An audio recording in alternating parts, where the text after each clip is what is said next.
to lead the Golden State. For me, it was looking at all the candidates, figuring out which direction I want to go. Also on the ballot, a closely watched mayoral race in Los Angeles. I guess it's any man's or woman's chance. And people are casting votes for who they want to send to Washington after Prop 50 shook up California's congressional maps. We live in a democracy, so it's important to vote, right? This is Fox Local, Election Night Live. It is 7 o'clock, and voters across California have just one more hour to cast their ballots at polling places or drop off their mail-in ballots. This is a live look right now at one of the many polling places that will be open until 8 o'clock. Welcome to our election night coverage here on Fox Local. I'm Claudine Wong at the KTVU studios in Jack London Square in Oakland. Good evening, everyone. I'm Mike Meback. We want to welcome our viewers in Southern California who are joining us right now on Fox 11 in Los Angeles. We are broadcasting live all night on the Fox Local app, and we do have live coverage for you all across the Golden State. Reporters, they are at watch parties for the leading candidates for governor. Also live coverage out of Sacramento on the balance of power. Plus, the seat to succeed former House Speaker Nancy Pelosi. That one is up in the air. We're live tonight in San Francisco, and the seat vacated by former congressman and former gubernatorial candidate Eric Swalwell. That one also up for grabs. Also, how are Californians actually feeling tonight? We do have reporters talking to voters at polling places, both in Los Angeles and in the Bay Area. We're also covering many local races that have statewide interest, including the L.A. mayor's race. We have reporters at each of the watch parties for the three leading candidates. We're also covering the L.A. County Sheriff's race, races in Orange County, and in the Bay Area. We're keeping an eye on two closely watched supervisor races in San Francisco and the Alameda County District Attorney's race. All right, let's get right to KTVU political reporter Greg Lee here in studio. Greg, not a lot of star power when it comes to the governor's race, but definitely a lot of twists and turns here. Yeah, an incredibly unsettled race that is now all in voters' hands. 6 televised debates, countless campaign ads, and 61 candidates on your ballots. We are finally here. Voters will finally decide which 2 candidates will move on to November's general election. Recent polling in the final week of this election showing just how drastically this race has changed in just a matter of months. What was a sleepy race that very few people were paying attention to saw a massive shift after Eric Swalwell dropped on April 12th due to those sexual assault allegations. Javier Becerra went from 5% to the outright favorite in the polls, and now Republicans Steve Hilton and Tom Steyer are locked in that battle for second. It is very much anyone's guess what 2 will move on, and a word of caution to viewers, it will take some time to count all these ballots, especially because so many ballots are expected to be returned today. Traditionally, you're thinking about the candidate you like the most or policies, but we've added another thing to the decision matrix for voters this year, and that is that Democrats have been told repeatedly that because of the state's top 2 system, we could have this fluky thing happen where the 2 leading Republicans inhabit both those top 2 spots. And that would mean no Democrat goes to the November election. Republicans have also been hearing the same thing could happen to them, that you could have 2 Democrats take the top 2 spots. And as a result, both parties have voters who are thinking about viability, voting for a winner as kind of a part of their decision-making process. And it's been really driving a lot of the narrative, especially here in the last week.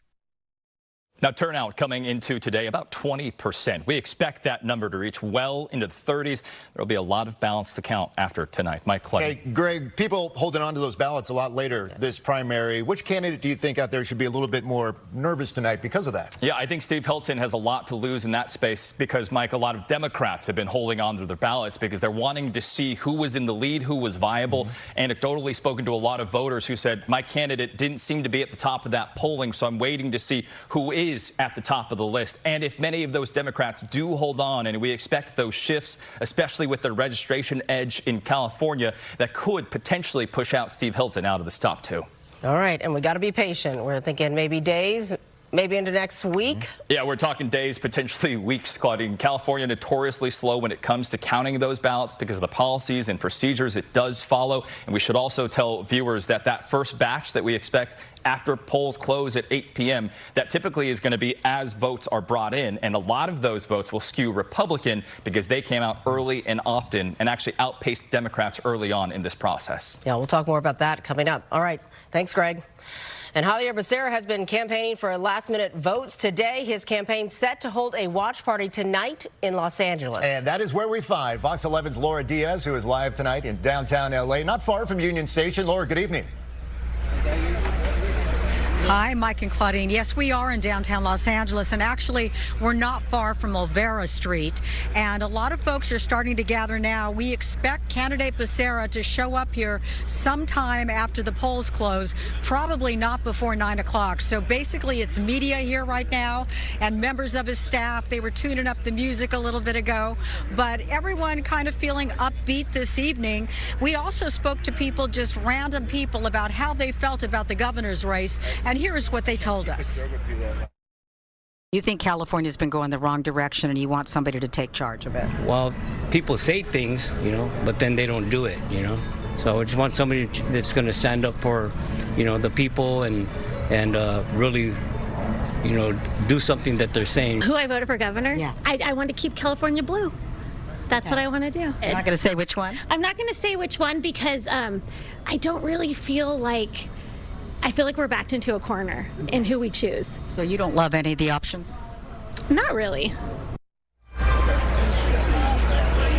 Javier Becerra has been in elected office for 3 decades. The Sacramento native served as state attorney general, moved on to the state assembly, and of course, 12 terms in Congress. Most recently, part of President Biden's cabinet where he served as health secretary. But now Mr. Becerra finds himself in a hotly contested race for California governor, vowing to succeed Gavin Newsom, who has been termed out. Now, the most recent poll shows 3 front runners. They include Republican commentator Steve Hilton, who President Trump endorsed, and fellow Democrat and environmentalist activist Tom Steyer. Steyer, of course, a billionaire, has invested some $213 million of his own money to the campaign. But it wasn't until April when frontrunner Eric Swalwell resigned from Congress and suspended his campaign after allegations of sexual misconduct in Congress.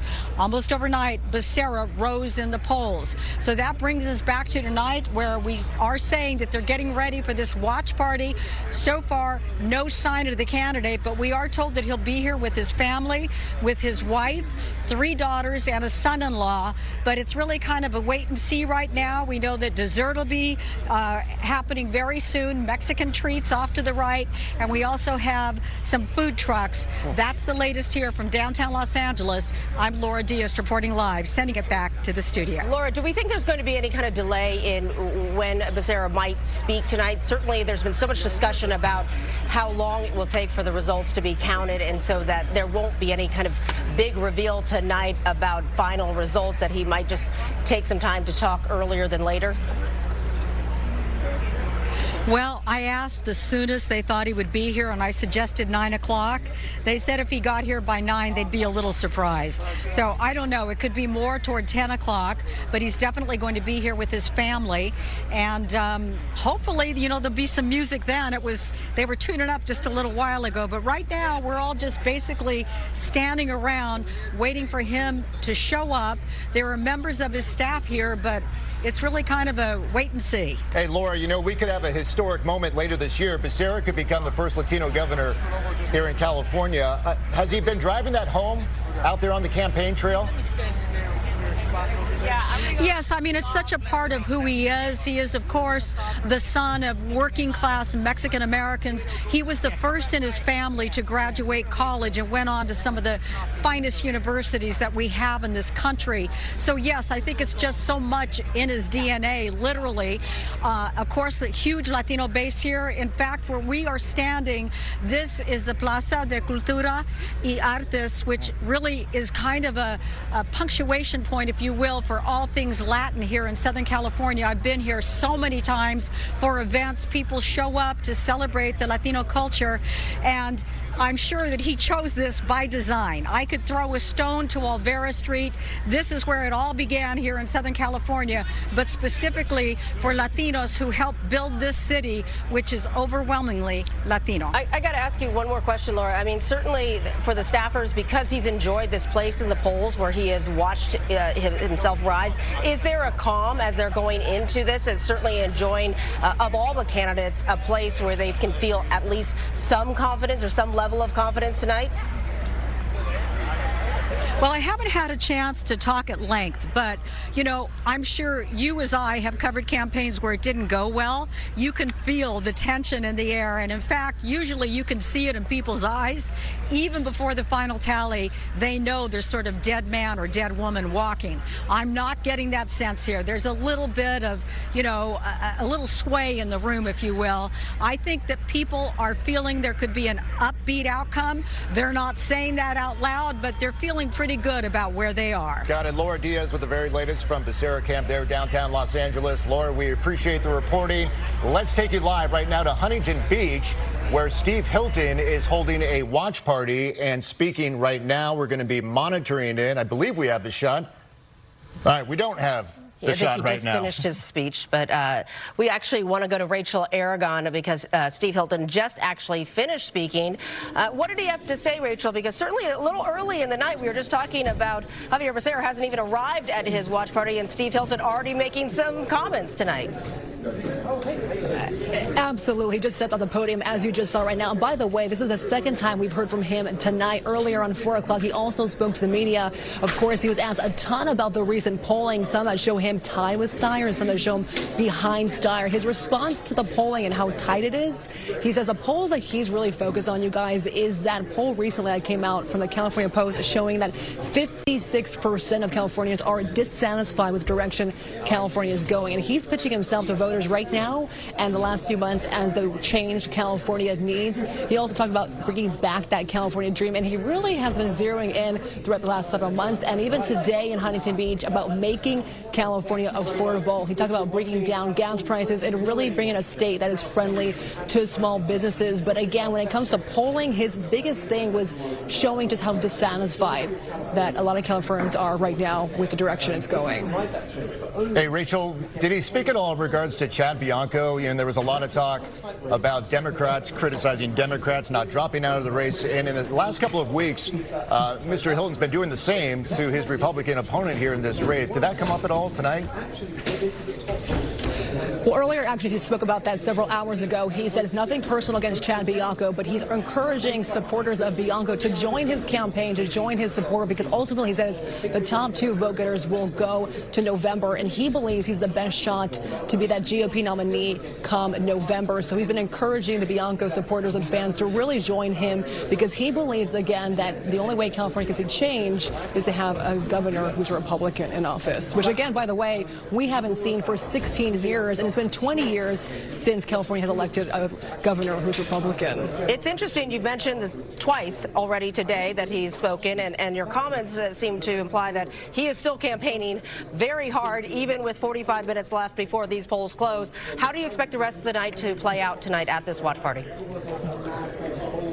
You know, it's interesting. He actually was addressing just that earlier. He says they're pretending or really living out like they're in third place because they're not taking anything for granted. They don't want to assume they're coming in second or first. They are working, they said, up until the last minute to try to appeal to voters and send out that message again. His main thing is making California affordable, but they are running a campaign, they said, in third place to really work themselves and show that they want to earn every single vote.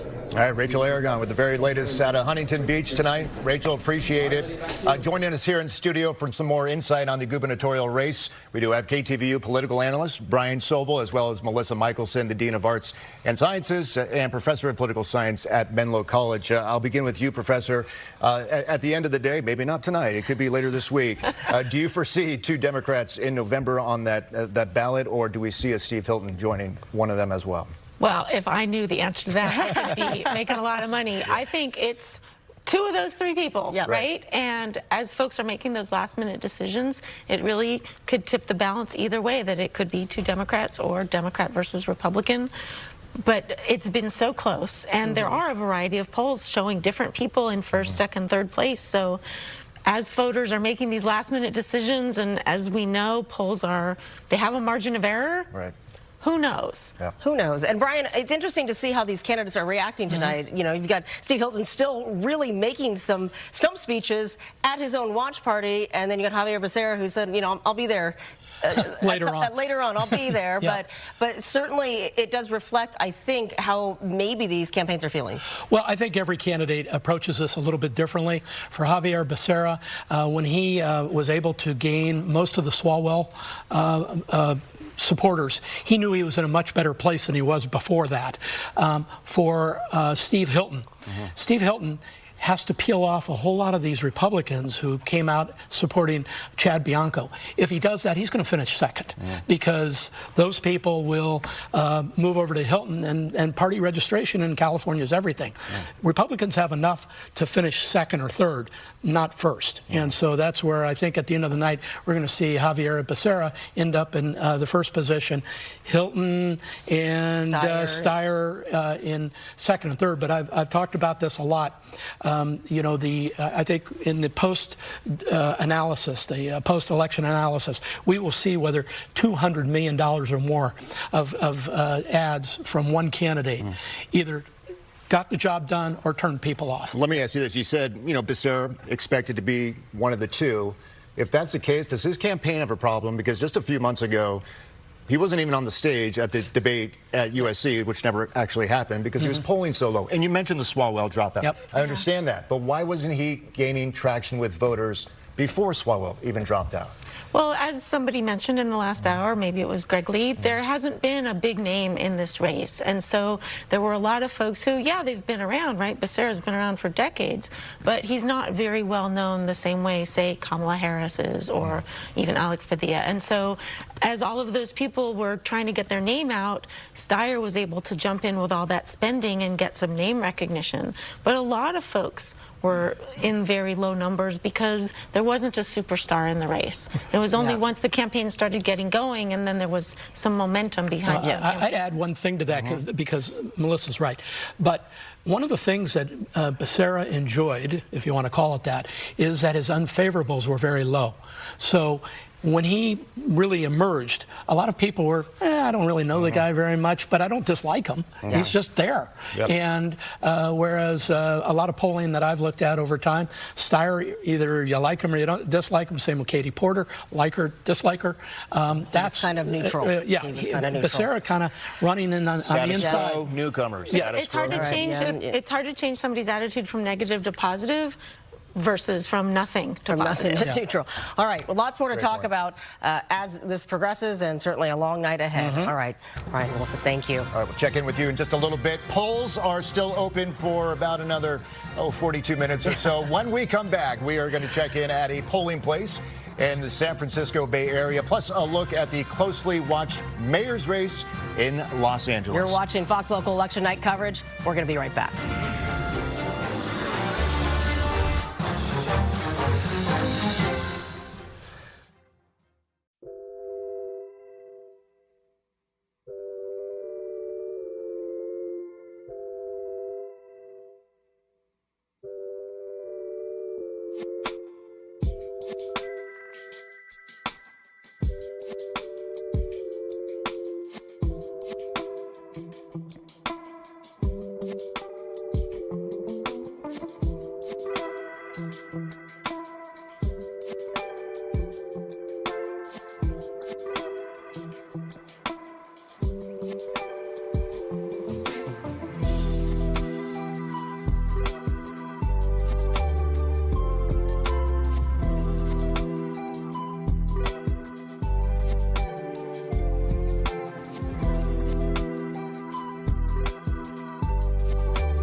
All right, welcome back to our Fox Local coverage of primary election night right here in California. We are broadcasting until 11:30 this evening on the Fox Local app.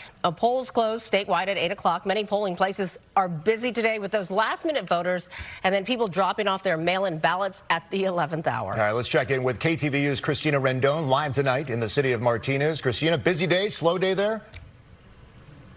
Oh, very busy day, Mike. Good evening to you and Claudine. This is the epicenter, the Registrar of Voters here in Contra Costa County. Right behind me, this is where people are doing their in-person voting if they wanted to come in at the very last second. Busier, though, outside. So follow me here. What you can see here is this official ballot drop box right outside.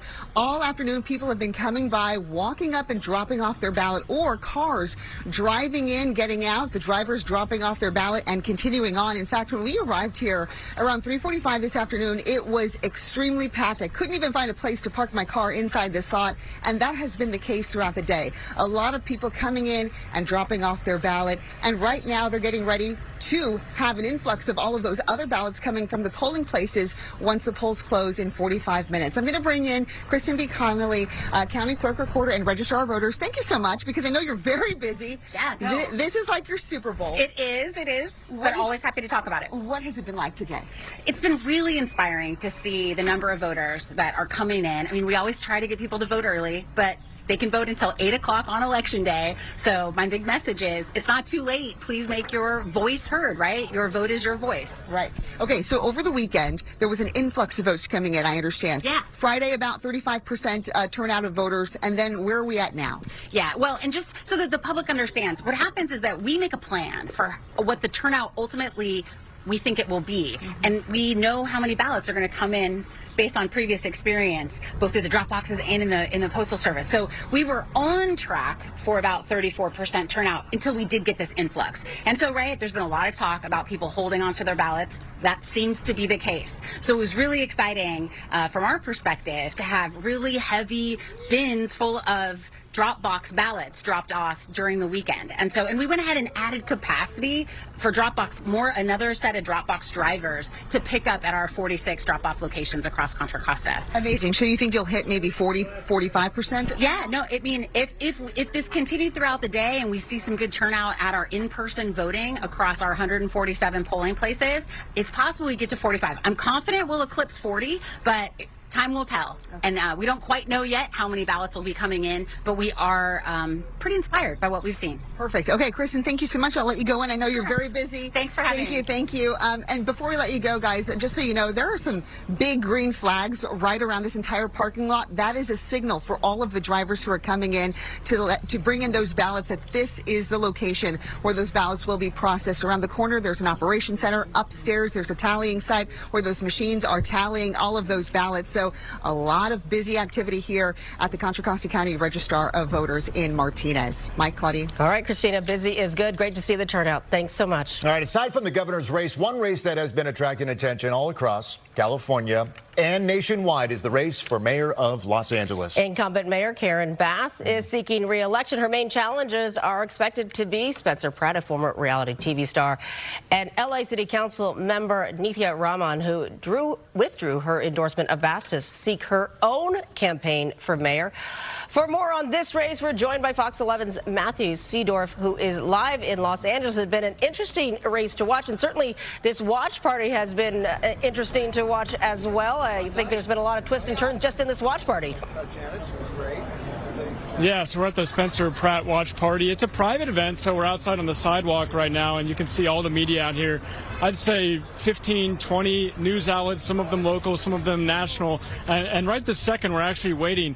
We're expecting Spencer Pratt to arrive any moment here, so bear with us if he does show up, as we're going to be kind of in the middle of all this media. But you're talking about this race. This is a very close, intense race. Essentially, three candidates that are, at the most part, you could say tied. I believe this might be the mayoral candidate there, possibly. You can see that we're all just kind of waiting because we're not exactly sure if there's going to be any moment to get any interview with him tonight. So this could be our only opportunity right outside the restaurant.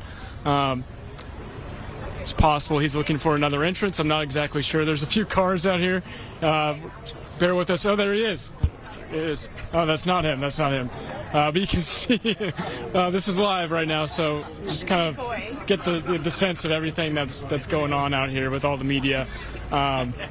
Again, this race, anyone could win, but there's three candidates: Nithya Raman, Mayor Bass, Spencer Pratt. Pratt joining the race after he lost his home to the Palisades fire.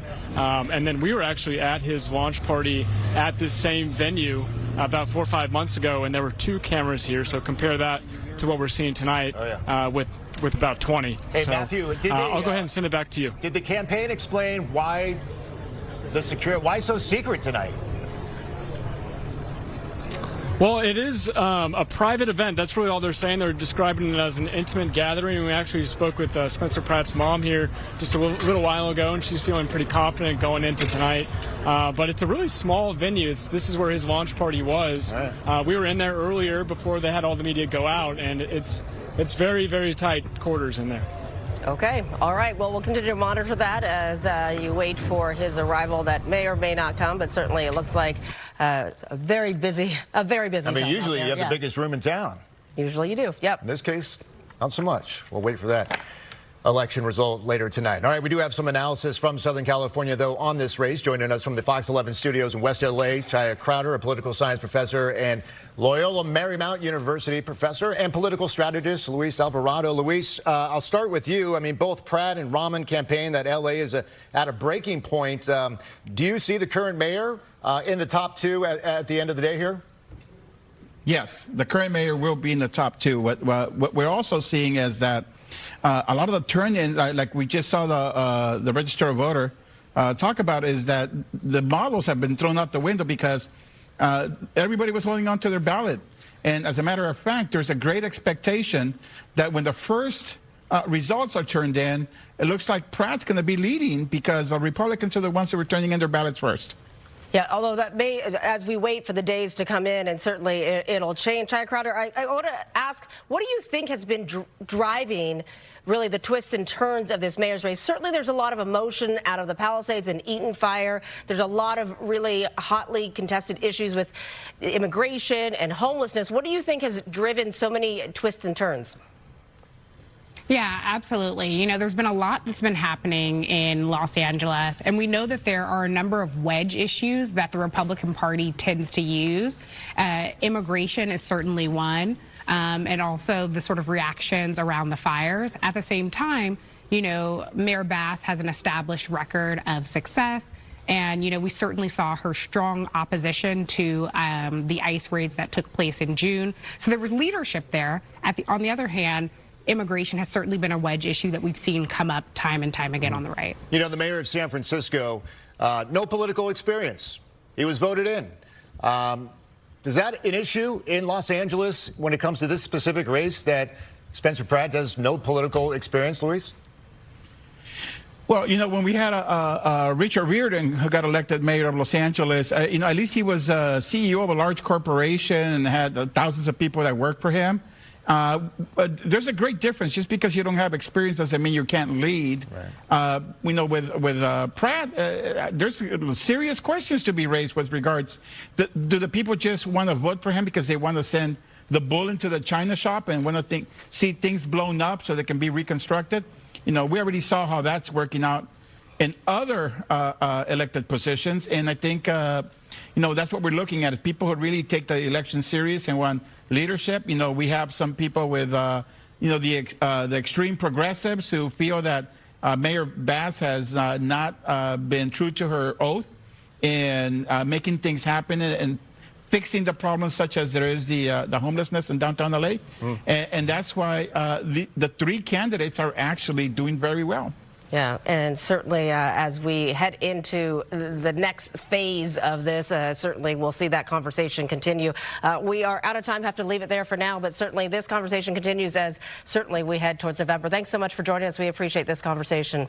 All right, polls close at the top of the hour. Still to come, we're also taking a look at some of the more notable congressional races in the state, plus how Proposition 50 will be playing a role. Stay with us. We're back after the break.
Welcome back. You're watching California primary election night coverage on Fox Local. I'm Claudine Wong at the KTVU studios in Oakland. And I'm Mike Meeback. We are using the combined resources of KTVU in the Bay Area and Fox 11 to give you a comprehensive look at the races with the most at stake tonight. KTVU political reporter Greg Lee joins us again now. And Greg, polls close in half an hour. But if people are hoping to really understand what happens, especially with the governor's race tonight, they're going to be waiting a little longer, I think, because we've got the mail-in ballots, but we also have a lot of voters who held on to their ballots. So voting and counting will take time. And the first part of this is California has been notorious for counting their ballots slow. That is long recorded. There's long history. It's been a long point of contention and a point of criticism from Republicans and President Trump, alleging voter fraud because the count takes longer. But the state has meticulous processes, in addition to the fact that they mailed 23 million ballots to registered voters in the state. So that's going to take time. That is number one. Number two is the fact that, as you pointed out, a lot of Democrats were not sure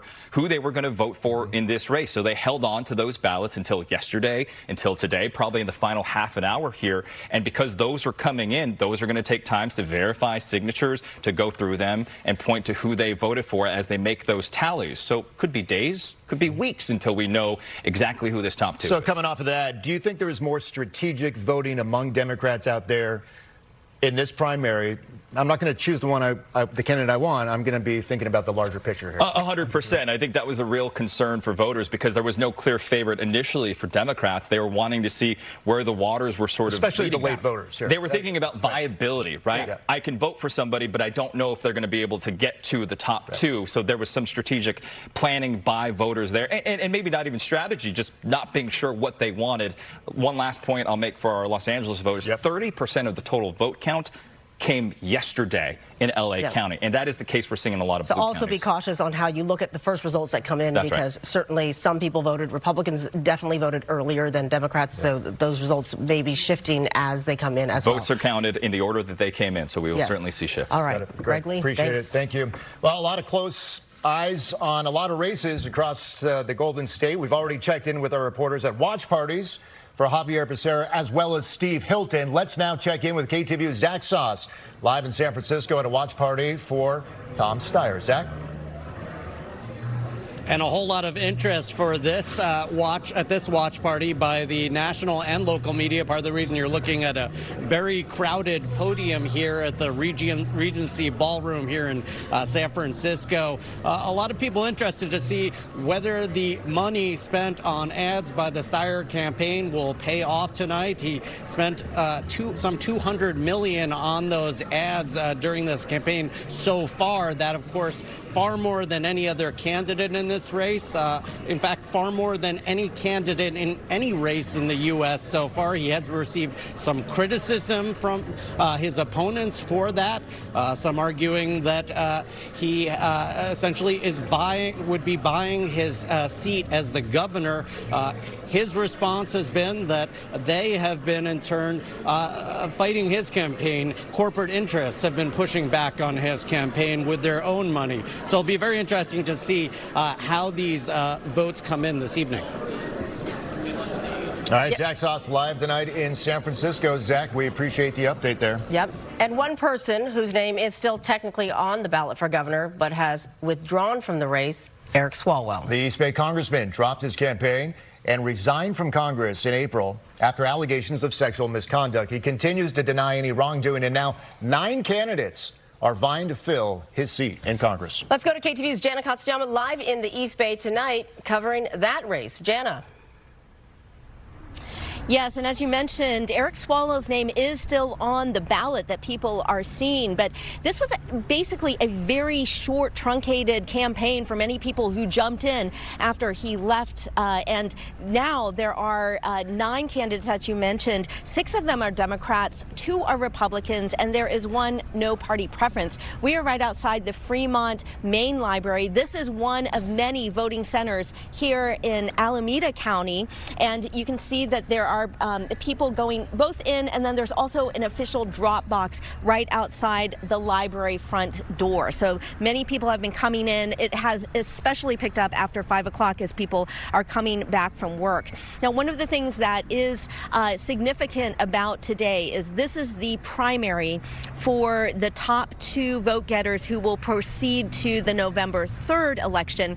But many of the voters who are here are also getting another ballot. That is because there is a special election to see who will fill this seat through the end of the year.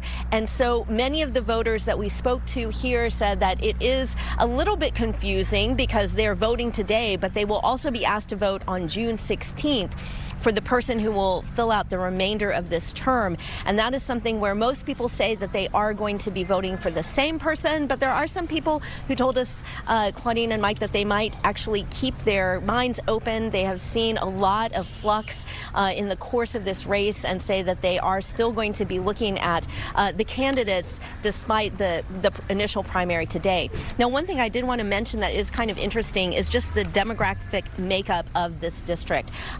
This is Fremont here. We see all the way over to Dublin and also up into some of the other areas into Hayward. And this is about 50% Democrat, but there's also a large percentage of people who are no party preference as well. And so this is a diverse area, and it is a situation where we have seen 3 of the top Democrats in this race who are women, and one, Aisha Wahab, who's a state senator.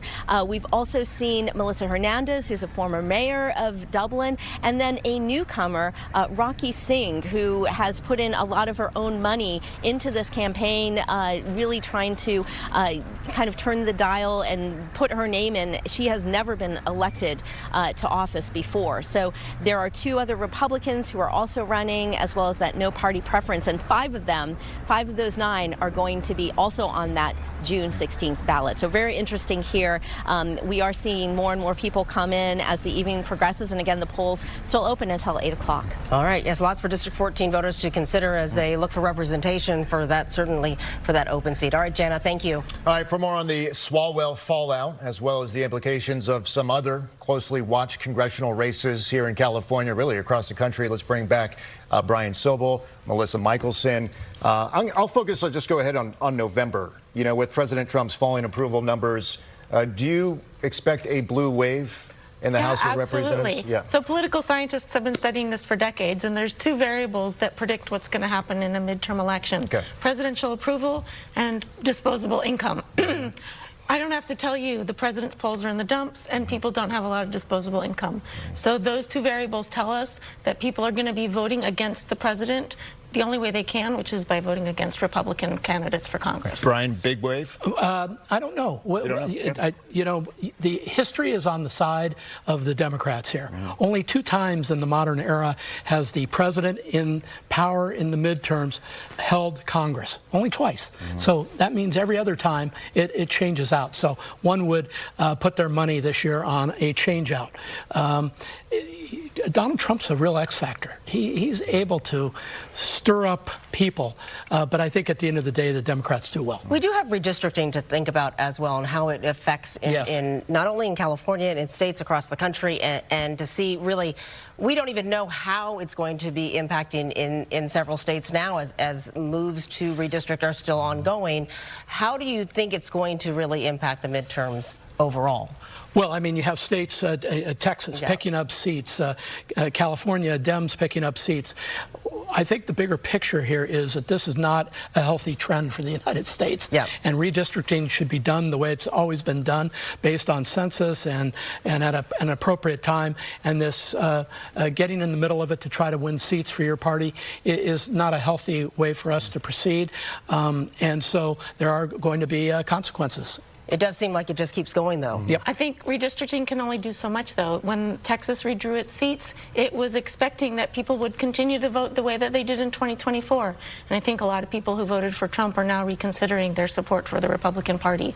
So you can redistrict, but that doesn't take account of people changing their preferences, of people who haven't voted before deciding to vote, or people who have voted before deciding to stay home. So yeah, redistricting changes the scene, but voter turnout can still change the outcomes. One thing we haven't said in a long time is Nancy Pelosi is not in Congress.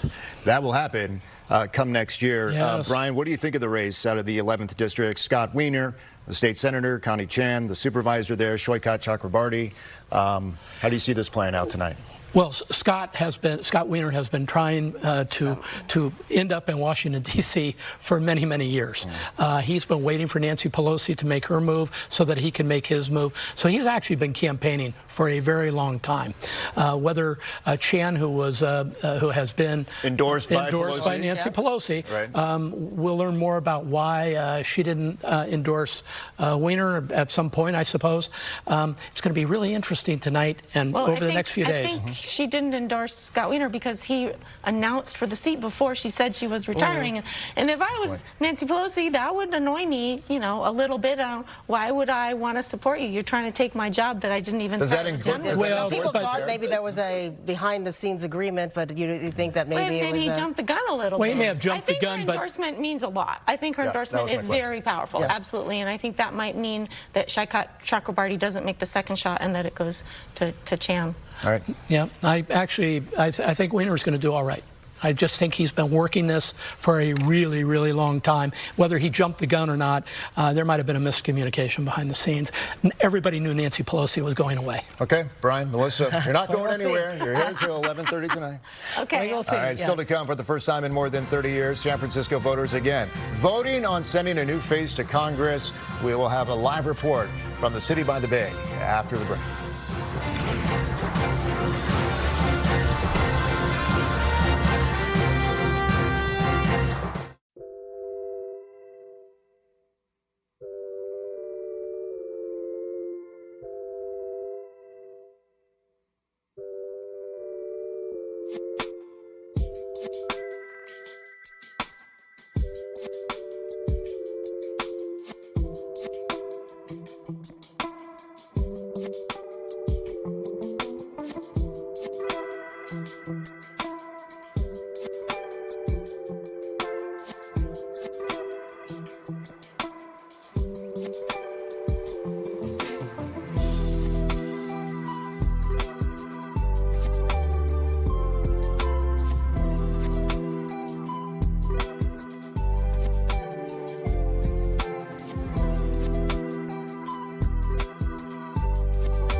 Tonight, San Francisco voters are casting their primary ballots for Congress, and for the first time in nearly 4 decades, Nancy Pelosi isn't on this ballot. The top candidates expected: Shoykat Chakrabarti, Connie Chan, and Scott Wiener. KTVU's Betty Yu live tonight in San Francisco. Betty? That's right, Mike. I'm at the Yes on D party where supporters have just started to arrive, including SF Supervisor Connie Chan. Of course, the big headline in this race is who will fill Speaker Emerita Nancy Pelosi's seat in the 11th Congressional District. Now, State Senator Scott Wiener has emerged as a clear frontrunner in the race, but the big question may be who will take that coveted second spot in this race.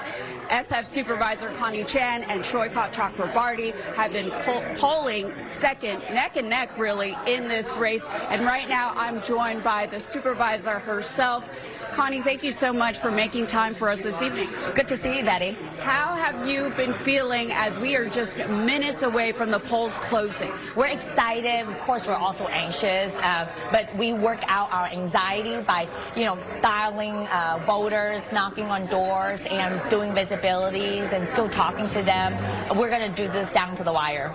And we know that Chakrabarty had brought in a lot of tech money into the race. State Senator Scott Wiener had a lot of the support from the establishment. What was your strategy in speaking to voters to make sure that your base turned out today? Well, we see that it's really about grassroots campaigning, talking to working people. We understand that while there are polls like online and every way, we know that the most important poll is today, and the most effective way to win today is actually just talking to voters one-on-one and directly. And it's the reason why we mobilize like hundreds of our volunteers, and really, of course, we thank our labor partners that really been out there, union members to union members, talking directly, and why that teacher, nurses, and firefighters have endorsed our campaign. And the speaker gave you her endorsement about 2 weeks ago. What will this next generation of leadership look like to you? I think that I'm so grateful for that endorsement because with Speaker Madam Nancy Pelosi's endorsement absolutely changing that tide. It's also her way in saying, hey, this is the next phase. As she has said, that election is always about the future. So we're ready to take that torch and run. I think that the next phase is really about health care. How do we build on the foundation of Affordable Health Care Act and say this is a moment that we've got to lower the price of drug medications and medical equipment and so much more. And of course, our education. And there's no doubt about meaningful immigration reform. It's a next step in its next phase. You just led me to my next question. You've run on a progressive platform. Day one, what will your priorities look like? It's reverse the healthcare cuts and got to expand that. People need that. It's one of the most important and also the most burdensome costs of each household. And so healthcare is going to be our priority.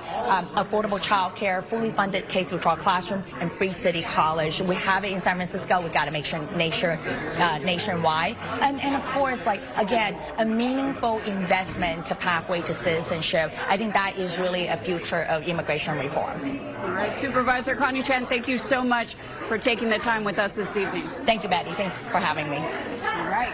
Well, you just heard from Supervisor Connie Chan there. Of course, this is the 11th congressional district we're talking about. Nancy Pelosi has represented San Francisco for decades, so we will see where Democratic politics go next. That is an emerging question and an emerging test in this race. And again, the polls will close in the next couple of minutes, and the top two vote getters will advance to the November election. Guys, back to you in the studio. A lot of eyes on the city by the Bay tonight. Betty, we appreciate the report. Thank you. And still to come, we're going to go live to Sacramento with a deeper dive into the implications of all that's on the ballot tonight, plus the big issues that are top of mind for voters.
All right, welcome back. A lot at stake on the ballot with not only the governor's race, but all 52 congressional districts, many of which have dramatically redrawn their boundaries as a result of Proposition 50. So for more on all that's at stake and what's top of mind for voters, joining us from Sacramento, we've got Ashley Zavala, the host of California Politics 360, which you can see every week on KTVU, on Fox 11, and on KCRA. And Ashley, certainly there's a lot of issues and topics that are motivating people to cast their votes today. That's right. The Public Policy Institute of California just last week released a poll showing that affordability and the cost of living in this state is by far and away the top issues for voters in this state. That's followed by specifically housing costs and then government in general. Yeah, it's certainly, I mean, you talk about everything that really motivates people with prices at the pump or trying to get just through their everyday lives. I think even though people have talked about maybe there's not a one candidate in some of these races that are motivating them, they certainly want to hear what these candidates are saying because many people are looking for some change. That's exactly right. Our current Democratic leaders, a lot of them have been blaming a lot of our current situation when it comes to those gas prices, when it comes to the cost of living, when it comes to inflation, to President Donald Trump. But virtually everyone on the ballot tonight running at least to take up some of these offices in our state, including in this governor's race, have acknowledged that it's the state's policies, it's the state's behavior with spending taxpayer dollars that have potentially led us to this point, and they're all calling for change. I mean, big picture tonight is that Democrats have been in charge in the state for nearly 2 decades. What message do voters send to them?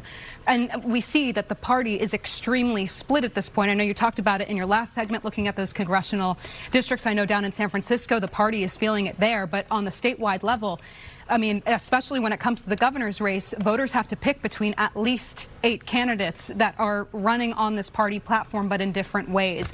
Do they go with a Javier Becerra, who most of the groups in power who have helped determine our state's leaders at this point have been going for him, as well as Tom Steyer? Do Democrats go for someone else? Do Democrats stay home? Do they not participate as much as Republicans and independents who might be driven to vote for a Steve Hilton or a Chad Bianco, the 2 Republicans that are among the top Democrats? So a lot to watch tonight, a lot of questions going into tonight. A lot of questions indeed. Polls closing in just 5 minutes. Ashley Zavala, live tonight in Sacramento. Ashley, appreciate it. We'll be right back after the break.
Crime and public safety, top of mind for many California voters, especially when it comes to district attorney races. In Alameda County, incumbent Ursula Jones Dixon trying to hold on to her position, while Pamela Price trying to reclaim it after being ousted as DA in a recall election nearly 2 years ago. KTVU's Henry Lee live tonight in the city of Oakland covering that very race. Henry?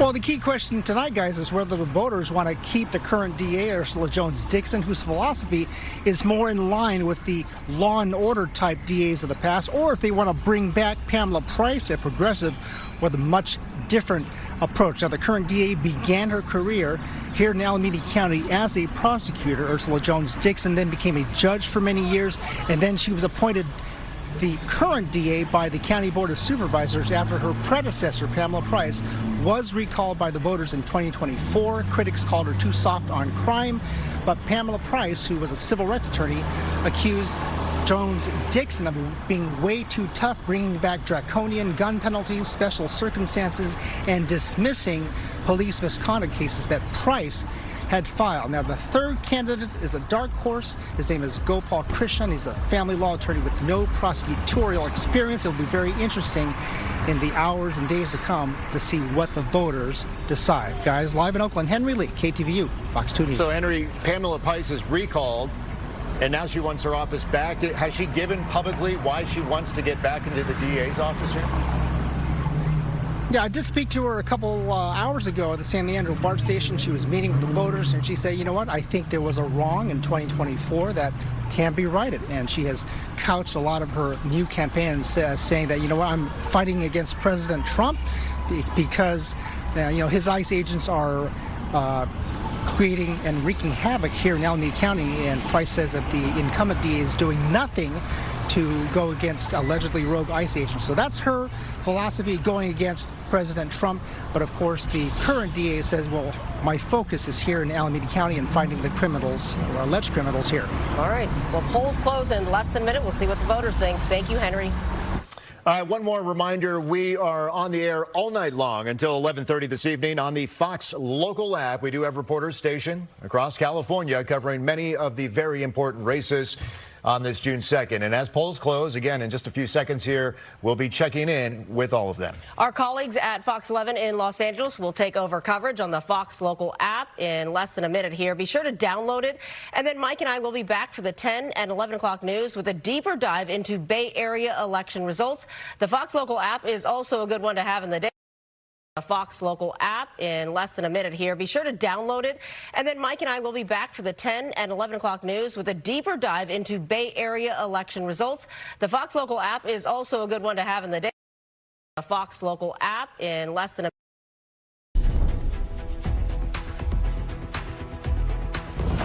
Tonight in California, you decide. The votes are being counted, The campaigns are watching. and the political future of the nation's most populous state is coming into focus. From the race to lead the world's fourth largest economy, To congressional battles that could shape Washington. and legislative contests that will impact millions of Californians. From Los Angeles, To the Bay Area, our teams are covering the races that matter most. live from campaign headquarters, Live with candidates.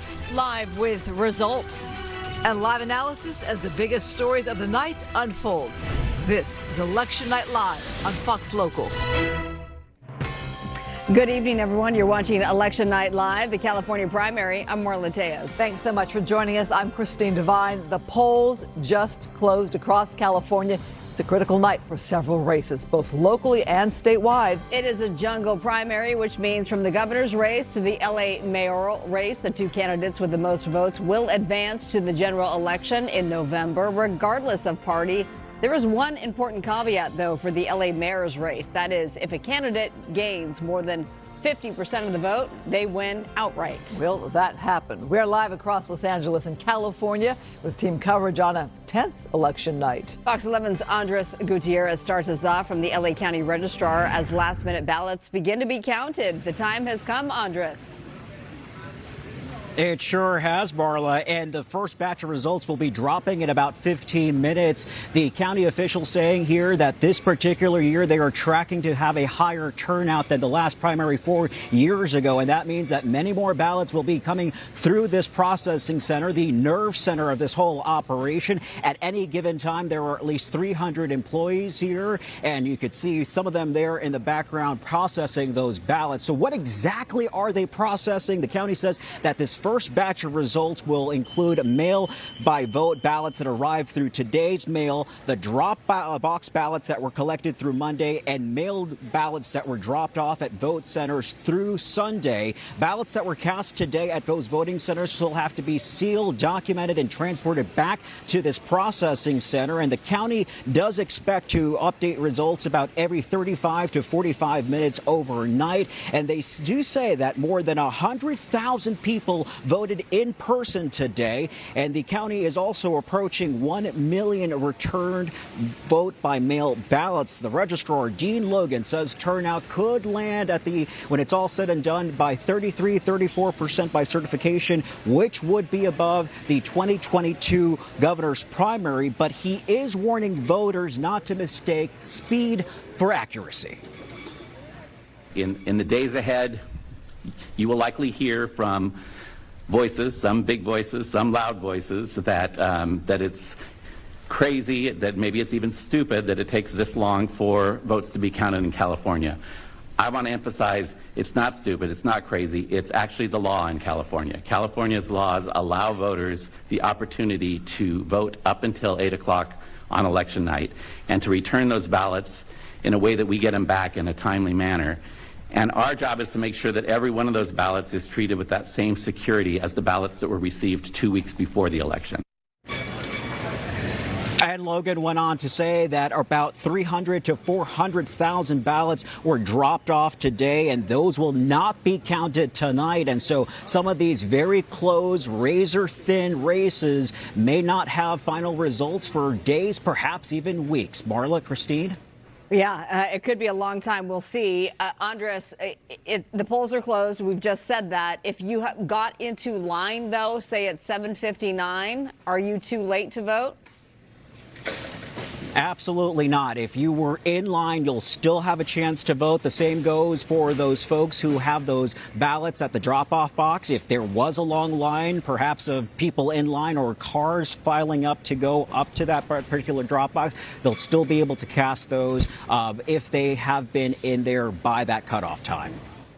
Election security can be a big question, so tell us what officials are doing behind the scenes to protect everyone's ballot.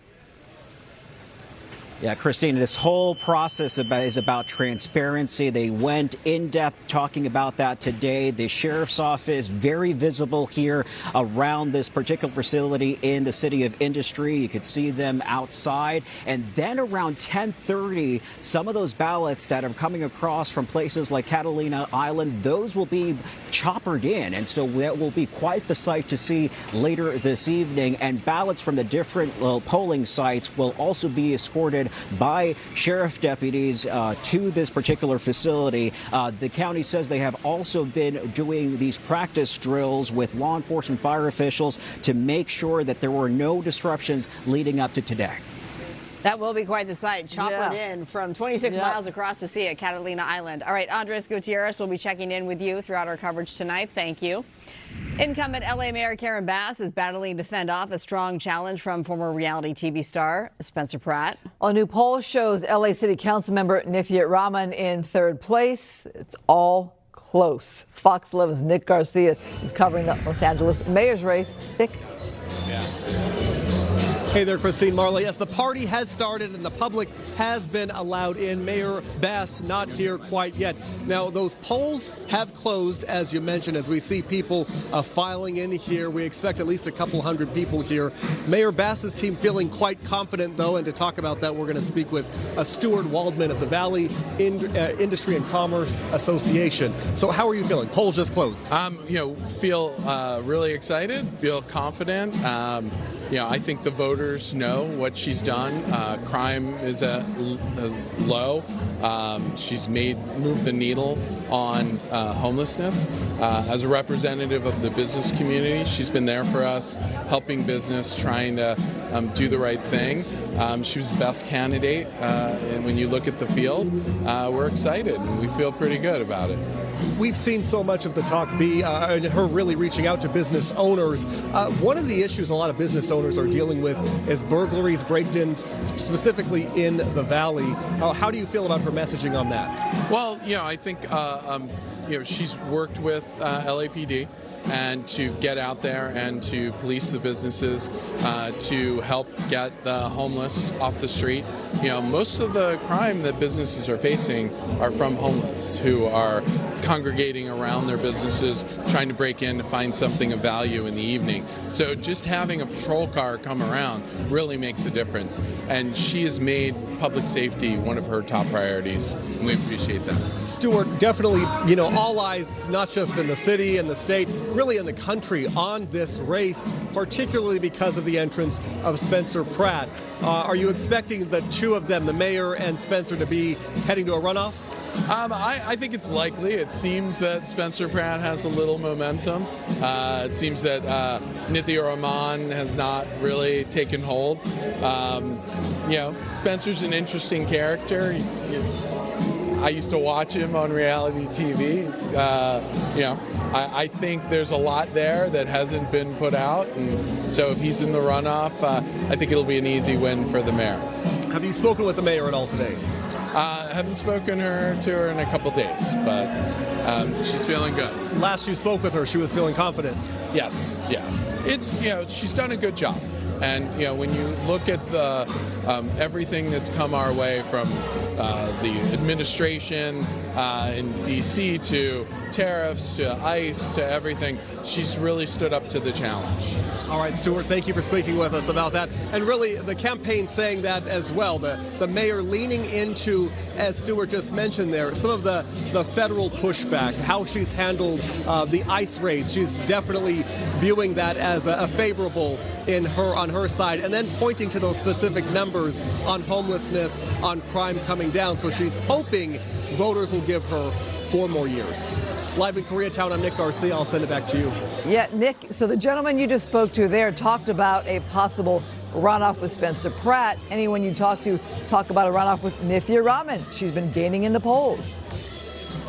I haven't heard anybody too concerned about that being the runoff. Certainly, they're hoping that the mayor could somehow pull off the election tonight, but I think that they know that is not likely. It will probably be a runoff, and they're expecting it's going to be Spencer Pratt. Yeah, Spencer Pratt himself says that he's going to win outright. He's very confident about that. We will see. That's a tall order in any scenario, really. Nick, do we know when the mayor is expected to arrive? No, we don't know yet. We've been waiting for the mayor to arrive. As I said, the public was really just let in the past couple of minutes. So you see people still filing in here. I would imagine there's a bit of a line forming outside. We are expecting a couple hundred people. That's really all that could be held here. But as of right now, no word on when the mayor will arrive or when she might address the crowd here. All right, Nick, thank you so much. And we just saw City Council member Monica Rodriguez there in support of Bass at her election watch party there. Nick, thanks so much. Let's give you a live look at the election headquarters, the watch party where Spencer Pratt is tonight. This is in West Los Angeles at Don Antonio's Mexican restaurant. The press are not allowed inside, so there's the privacy drape up. They are all lined up outside. He arrived not that long ago. This is where he announced his campaign a few months back, and this is where he is going to watch those election results pour in tonight. We have our Matthew Seedorf there. We'll be checking in with Matthew momentarily. Don Antonio's, we know it well here on the west side. And it's a good spot. Right? Yep. Right. All right, we have also heard today from Nithya Raman. She's a council member who decided kind of at the last minute to run for mayor against somebody she had supported, Karen Bass. Let's hear from her.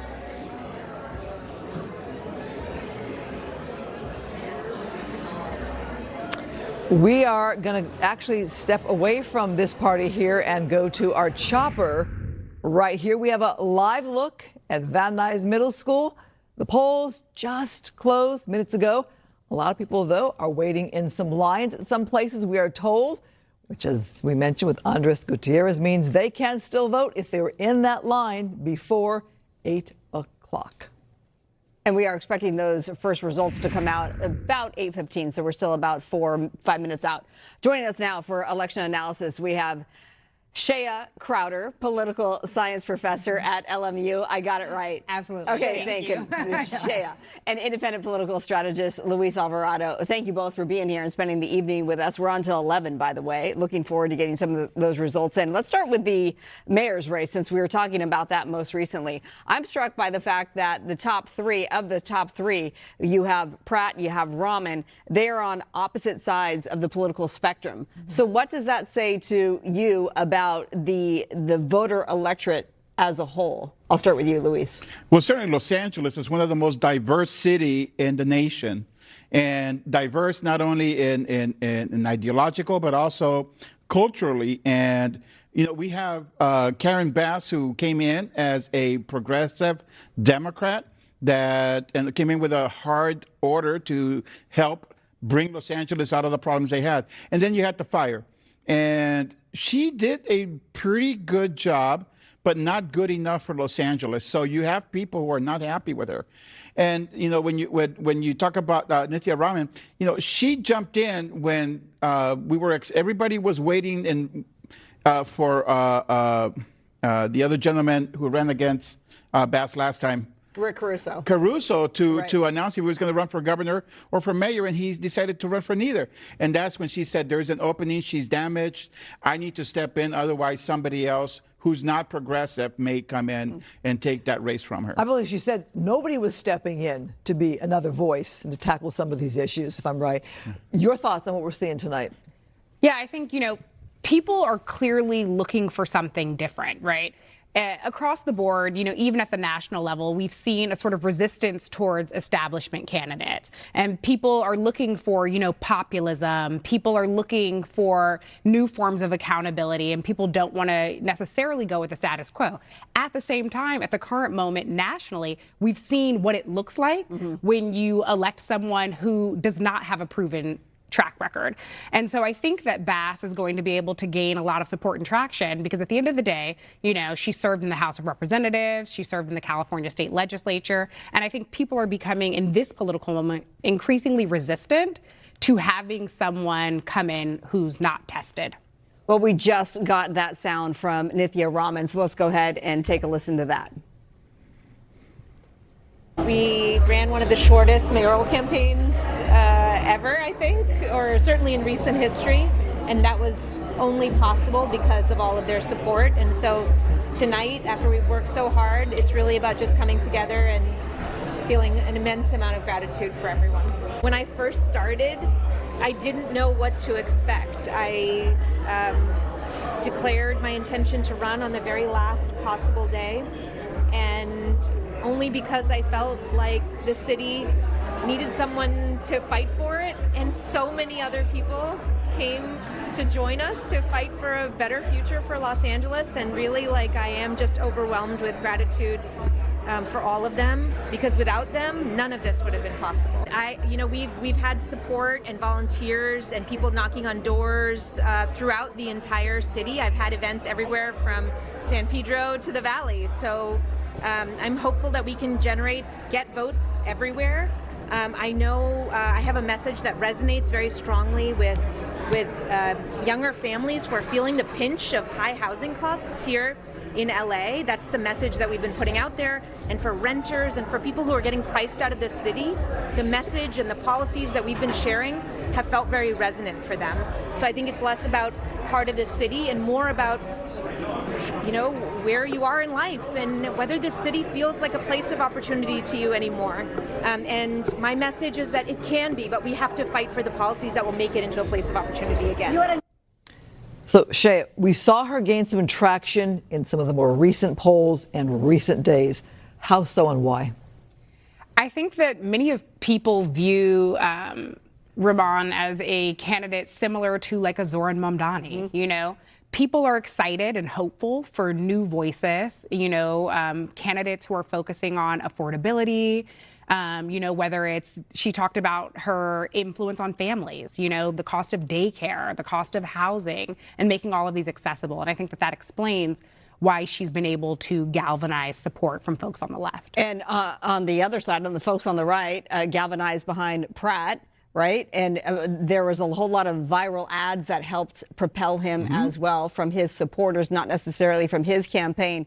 How do you see this playing out? And do you think he has a shot of winning outright tonight, as he confidently says? No, I don't think he has a shot. I think it's an incredibly difficult task to accomplish. The other reason why Councilwoman Nithya Raman got to do so well is because there are other progressive city council members in the city council who she was very instrumental in helping them get to the city council. So those members already have a built machine in the city of Los Angeles that transfer over to her when she announced her race. All right, we're going to talk more with you all throughout the night, so thank you for your perspective at this moment. We're going to have more when we come back from election night.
The race is on to replace termed-out Governor Gavin Newsom. You're looking live at the headquarters of frontrunner, one of them, Steve Hilton, Republican. Now over to Tom Steyer's headquarters. He's also up there in the gubernatorial polling of late. In fact, most recently, he was placing second. And here's a live look from his election watch party. You see what's hard to see, but it does say Tom Steyer there on the big screen. It looks like people are filing in now that the polls have closed. Some results are starting to trickle in ever so slowly, but don't you worry. We will have all of them as soon as we get those numbers. In the meantime, Javier Becerra's headquarters in downtown LA is keeping a close eye on the ballots coming in, of course. Fox 11's Laura Diaz joining us live with more. Laura? Yes, Christina, Marla, we are in downtown Los Angeles, and I can tell you right now that a short time ago they let out a cheer when those early returns came in, and folks were really excited to talk about what they saw on the screen. It was very encouraging. Now, we know, oh, there we go, Michael Bustamante. You were standing here when people let out a cheer, those early returns coming in and showing candidate Becerra making a good showing. It's a good, very good showing. It's very encouraging, and you know the night's still young, but I mean, 24%, that's really good. Describe for us the mood here tonight, because I look around the room, I see people of all ages, all backgrounds. It's got a definite fiesta vibe to it. How would you describe it? You know what? I mean, every time we've done events all across California, whether it's in Northern California, Southern California, Fresno, you know, the coastal region, this is the same, where, you know, there's a level of excitement. People are really excited to, well, then to vote for him, now to celebrate, you know, what we hope will be a win. Now, we know, of course, that he's here in the building. Mr. Becerra has already arrived here, and we're at a plaza that is very famous here in Southern California. A lot of Latino events are held here. I'm assuming you chose this place for a specific reason. Well, it's a very important place for the community, right? Los Angeles, it's essentially the birthplace of Los Angeles here at Plaza. And yeah, I mean, it was one of those places where if we're going to do an event, couldn't be a better place than this. And just talk about, obviously, Mr. Becerra's Latino. His parents were working class people. He attended the finest universities in this country, the first in his family to go to college. How do you see this as a Latino moment? So, step back, you know, his parents came here to the United States with $12 in their pocket. You know, they were holding on to the American dream. That's what they wanted to do. That's what they've achieved. And in the end, they provided a pathway for Javier Becerra and his siblings to be able to succeed. Now, as a dad, Javier Becerra and his wife have done the same for their 3 daughters, right? So he went to Stanford. He went to Stanford Law. His daughters have all gone to, you know, to college and professional work. You know, that's what he wants for everybody else, right? That American dream is something that should not be unique. It's something that should actually be, you know, available to everyone. And as, you know, if he's fortunate enough to be governor, that's exactly what he'll do. What are the pivotal moments through the night that you'll be looking at? Because I know every campaign, they have an idea in their head about when they need to turn a corner. What are your sort of watershed moments you're going to be looking at? You know, look, we came in as the front runner, clearly with the first numbers, maintain that same position. So, you know, as we go through the night, we'll just keep a very close eye on the numbers as they come in and make the assessments as we go forward. All right, and it was a crowded field, 62. 62 or 64? I don't know. It was in the 60s. I'm telling you, you needed like a 7th inning stretch just to get through the ballot. Yeah, no, I mean, in my ballot, for instance, I think he was on the 3rd page. So it needed to be intentional. You needed to find him, and which I did. All right, Michael, thank you so much. Absolutely. We'll be checking back with you throughout the evening. All right. So there are some churros over there, I'm told, you know, Mexican sweetbreads. We're going to be checking out the festivities here all night. I'm Laura Diaz, reporting live from downtown LA, sending it back to the studio. Checking back with you. Our live team coverage, meanwhile, of election night continues in Northern California. For a closer look at the governor's race, we turn now to Greg Lee from our sister station in San Francisco. He's live with an update there. Greg?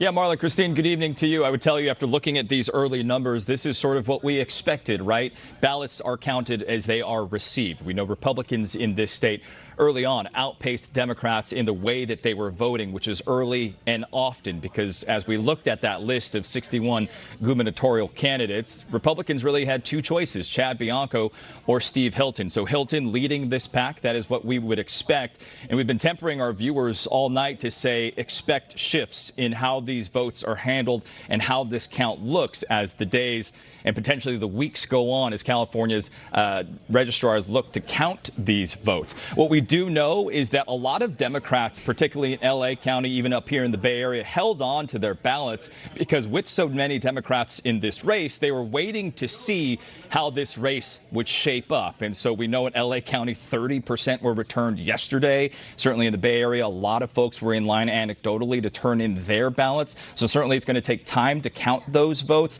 But especially with so many Democrats holding on to them, we could certainly see these numbers change quite a bit as time goes.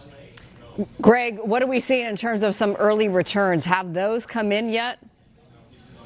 Yeah, Marla, on those early votes, we know Steve Hilton is leading the pack at 28%, Javier Becerra 24%, and Tom Steyer 18%. Those three are the ones that we expected to kind of be leading this, right? That is what we saw in the last two polls that we saw leading up to tonight, and that is what the early numbers are showing. I would anticipate as more of these mail-in ballots are counted, 23 million that were sent out, about 20% had been returned as of tonight. We expect that number to rise to about the mid-30s. Or 35, 38, 39% as this time goes. But those are likely to steer more Democrat. And the question is, how did people vote? We heard from a lot of voters sort of anecdotally that they weren't necessarily voting for their favorite candidate. They were looking at issues of viability. Who did they think were going to move on to the top two? Democrats wanted to see if they could lock out a Steve Hilton. Republicans certainly wanted to make sure a Republican made it to November's general election. So that was sort of in the back of voters' minds as they were making this decision on a very long ballot. Greg, you've been covering elections for us this whole season long. You are in San Francisco. Obviously, if you're governor of California, it's a big state to govern 40 million people. Wondering if you can gauge perspective on the governor's race from where you are in San Francisco. Yeah, I think voters here felt the same way that a lot of voters felt across the state, is that this race changed a lot in just a matter of months. If you look back to polling in March, Javier Becerra was at 5%, the party that Laura was at, and now he's leading this thing. Eric Swalwell's departure on April 12th completely transformed this race. It was a sleepy race, candidly, when Fox 11 and KTVU held our debate in February. And then after that Eric Swalwell bombshell, we saw things change. We saw people pay attention, and we saw a lot of momentum in these last couple of weeks as people started to wake up and decide they needed to have their say in this election. So really, it has been changing at breakneck speed over the last couple of weeks and the last month. We're going to be here until 11 o'clock tonight. We'll be on all night if we really needed to. The question, though, is, Greg, when do we expect to actually have a clear idea of who is moving on to November? Yeah, and that is the million-dollar question. California has long been panned by Republicans, by the President Donald Trump, about how slow our voting process is. Certainly you have to verify signatures and you have to go through the processes to make these decisions. We're hearing from the Secretary of State that certainly it'll at least take days, if not weeks. And that is complicated by the fact that so many ballots were turned in yesterday and today, and particularly if it is close, especially for that second position. It looks like Javier Becerra will be the top finisher here, at least how the numbers are showing it based on polling. But that if that second position is close, then certainly it could take some time to verify every single vote, guys. Good perspective. All right, thanks so much. We'll check back with you. In the meantime, reminder, the polls did close about 30 minutes ago, 8 o'clock tonight. We're waiting for more results to come in. Here is a look right now at what you have in the mayor's race, with 30% of the votes coming in right now. Mayor Karen Bass on top, Spencer Pratt 10% below her. When we talked about Republicans voting earlier, so these numbers are interesting to see here. And Nithya Raman right there with 20%. Again, as you heard Greg Lee just talk about there, it could be a long night, a long few days. He said maybe even weeks before we actually know who is ahead in these races. Stay with Fox 11. Our election night coverage continues right after the break.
All right, we have a live look at Matt Mahan, the mayor of San Jose, gubernatorial candidate, speaking right now on election night. Let's go ahead and listen in. I've shaken hands with thousands of people over these 4 short months.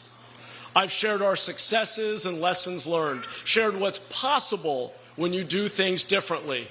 Everywhere I've gone in this campaign, we've proven that a better California is possible because we're doing it right here in San Jose.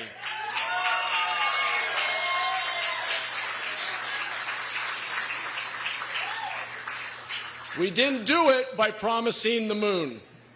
We did it by promising progress and proving that we could actually achieve it. Because the truth is, people don't care about big promises. They've heard them all before. And by not achieving them, our leaders have proven their words mean little. People have lost trust. And when people lose trust, that's when things really get bad. That's what we're seeing in our country right now. More and more people are either tuning out or turning toward extreme views at both ends of the political spectrum. The answer is making our government deliver, rebuilding trust by showing that the problems we see every day are actually solvable. Not just here in San Jose, not just in California, but across this nation. We have the right values. We love our neighbors. We believe in freedom, opportunity, and justice for all. We stand up for the First Amendment and our democratic institutions. We believe in fair wages and tackling climate change. And we know the value of embracing difference and diversity. But we need to show. All right, we've been listening in to Matt Mahan. We're going to give you the LA County Sheriff results. You can look at those while I just tell you quickly about the gubernatorial race. He was pulling that currently early results in with 12.5% precincts reporting, according to the Secretary of State in California. He has 4.5% of the vote. Javier Becerra, 26.6%. Steve Hilton with 26.1%. Tom Steyer with 20.1%. Now on to the race for LA County Sheriff. Yeah, let's look at those numbers here. Why this matters for people who may not be watching or living in LA County, for example. We have the incumbent Robert Luna with 47%, but below him is Alex Villanueva, the prior sheriff, trying to get his job back. So that's what's really interesting about this race and these numbers. The incumbent, though, is polling way ahead right here with these early numbers. All right, live look at the City of Industry and the nervous system, if you will, where all those ballots are being counted on this election night as our election coverage continues right after the break.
Denise?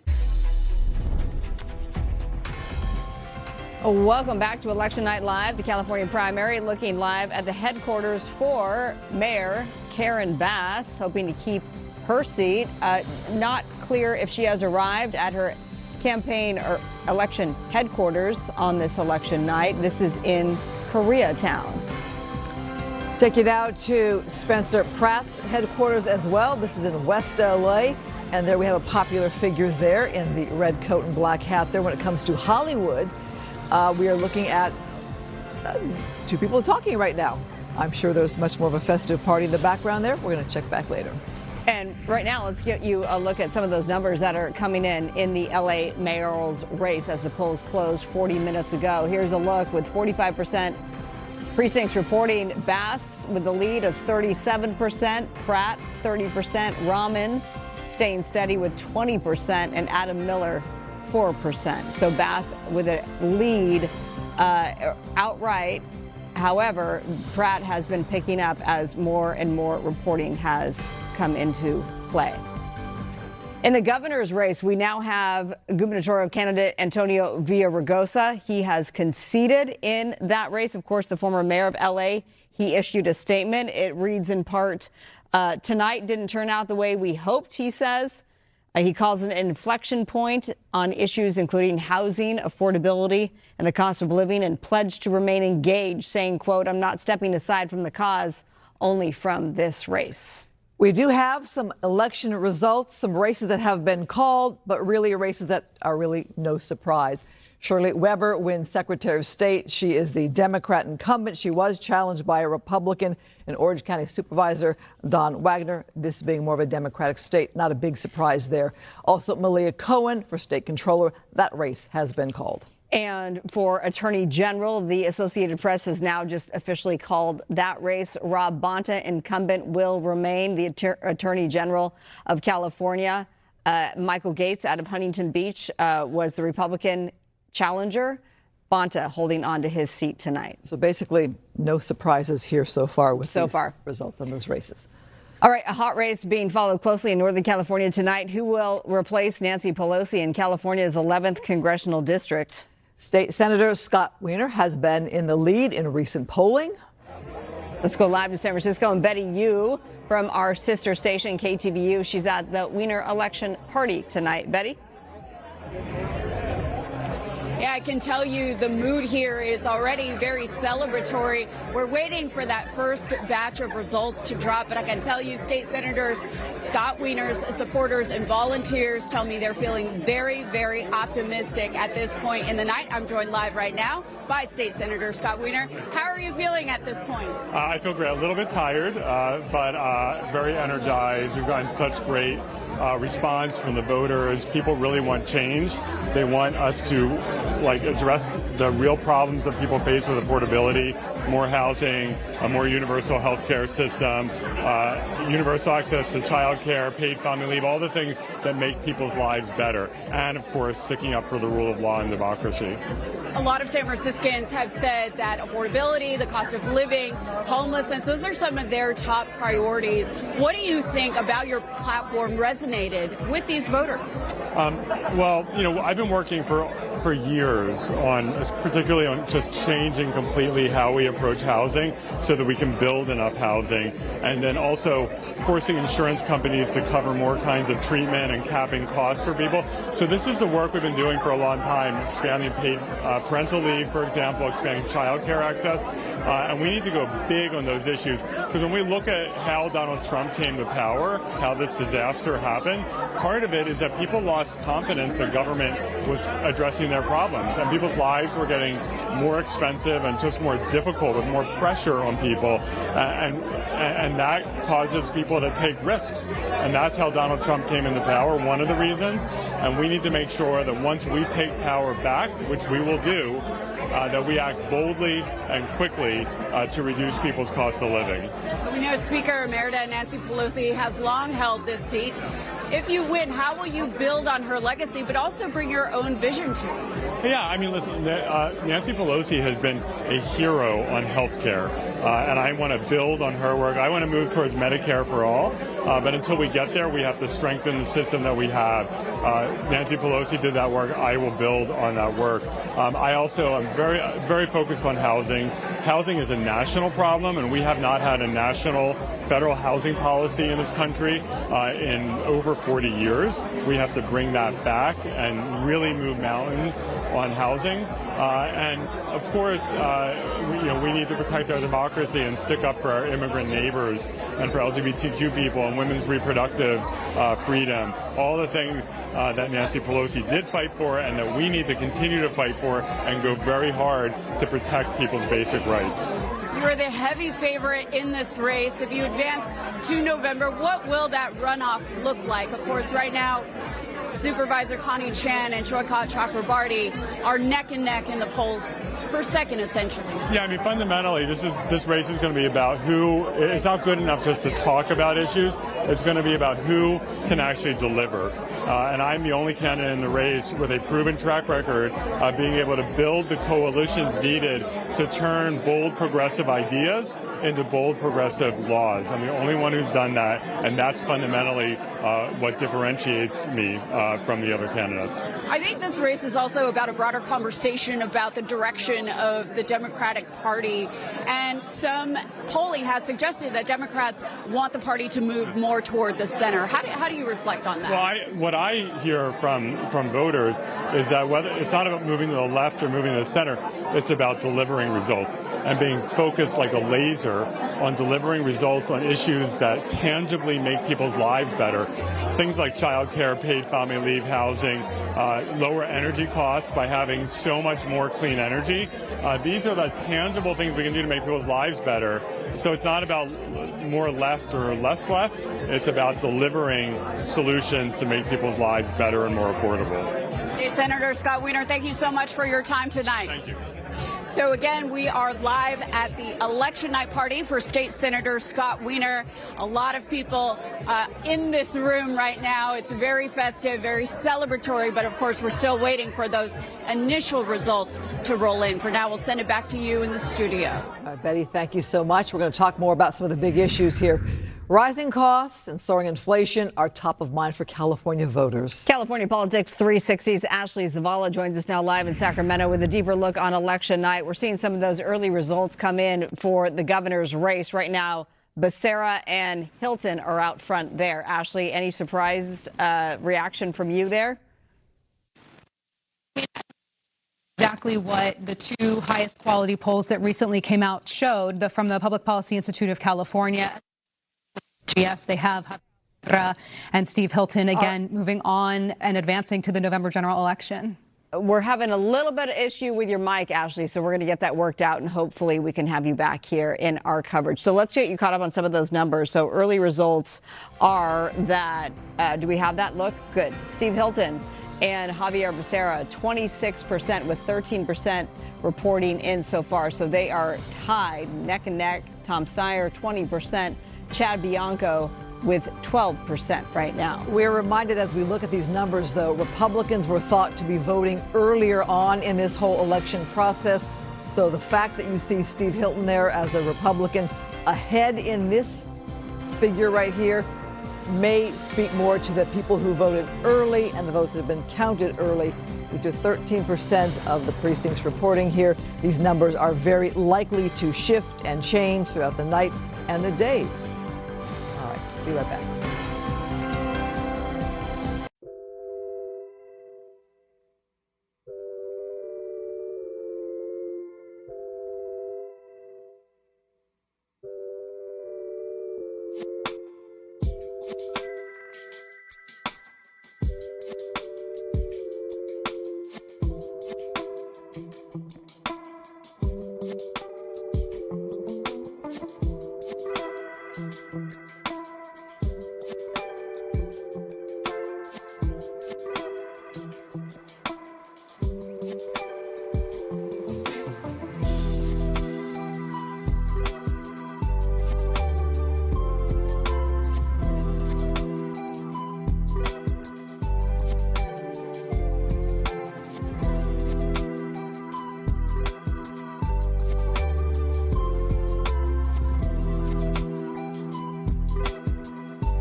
Race we are watching closely here in LA County is the race for LA County Sheriff. We have several contenders there, including many from within the department. We've had them here at Fox 11 to be interviewed for this race.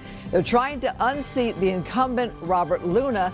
The big name to note, though, is Alex Villanueva, who was the prior sheriff, who was beaten by Luna, trying to get his job back.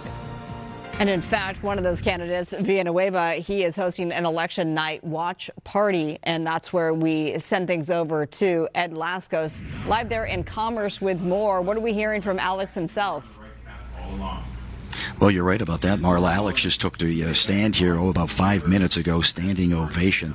And he's been telling all of his supporters that this evening so far has been going exactly as he wanted it to go, a runoff, thinking it's going to be decided in November.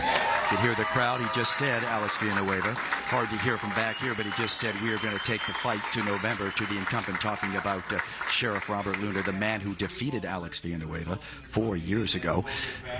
And Alex saying he's listening to all of those results that are coming back in. And one other point that he said that got a standing ovation, he said on this night that it's not about Democrats or Republicans, it's about law enforcement, it's about public safety, and he says that's what he stands for, and he's hoping that will surge him in the vote. And there he goes. He'll be shaking hands here in the crowd as he was out voting, trying to really defeat the man who defeated him 4 years ago, the incumbent Sheriff Robert Luna.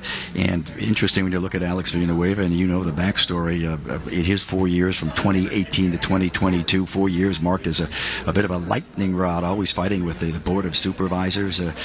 Villanueva along saying it's not about politics, it's about law enforcement. Of course, you have the politicians, the supervisors, they control that $1 billion a year budget for that massive sheriff's department. You know, it's the biggest sheriff's department in all the country. And so that's what a lot of people here say, that you need Alex Villanueva back again. All of his supporters, many of them are actually members of the department, members of the sheriff's department, as all of this plays out. So at least at this evening here in Commerce, as this event wraps up, you're talking about it looking more, as Alex said, really moving toward that runoff in November. As far as the incumbent, the Sheriff Robert Luna, spending a quiet night. We were told he was going to be spending the evening with his family, watching all the results on TV, not having a public event like this. No doubt also getting ready for the stage that's set come November, when these two familiar names, Villanueva and Robert Luna, face each other again for the top spot, the top cop, the top law enforcer in all of LA County, ladies. You are right there, Ed. With that gap in the numbers, it looked like Robert Luna is so far out and ahead that he could take this. But if you don't get 50% plus, then it does go to a runoff. So we'll continue to really watch those numbers. Thanks so much. Yes. And our election night coverage will continue right after the break. Stay with us.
Here is a look at the LA mayor's race as results are coming in. Mayor Bass with 37%, Spencer Pratt with 30%. Our coverage continues at 9 o'clock. Stay with us.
Good evening, everyone. It's 9 o'clock. You're watching Election Night Live, California primary. I'm Marla Diaz. Thanks for joining us. I'm Christine Devine.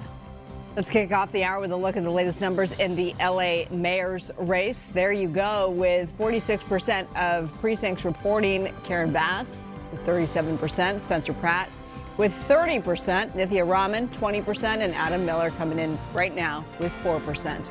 Our live team coverage continues with Fox 11's Christy Fajardo, who is with the Raman campaign tonight. She's live in downtown LA as we are all looking forward to hearing from her. It sounds like she's there and people are excited by the results they're seeing.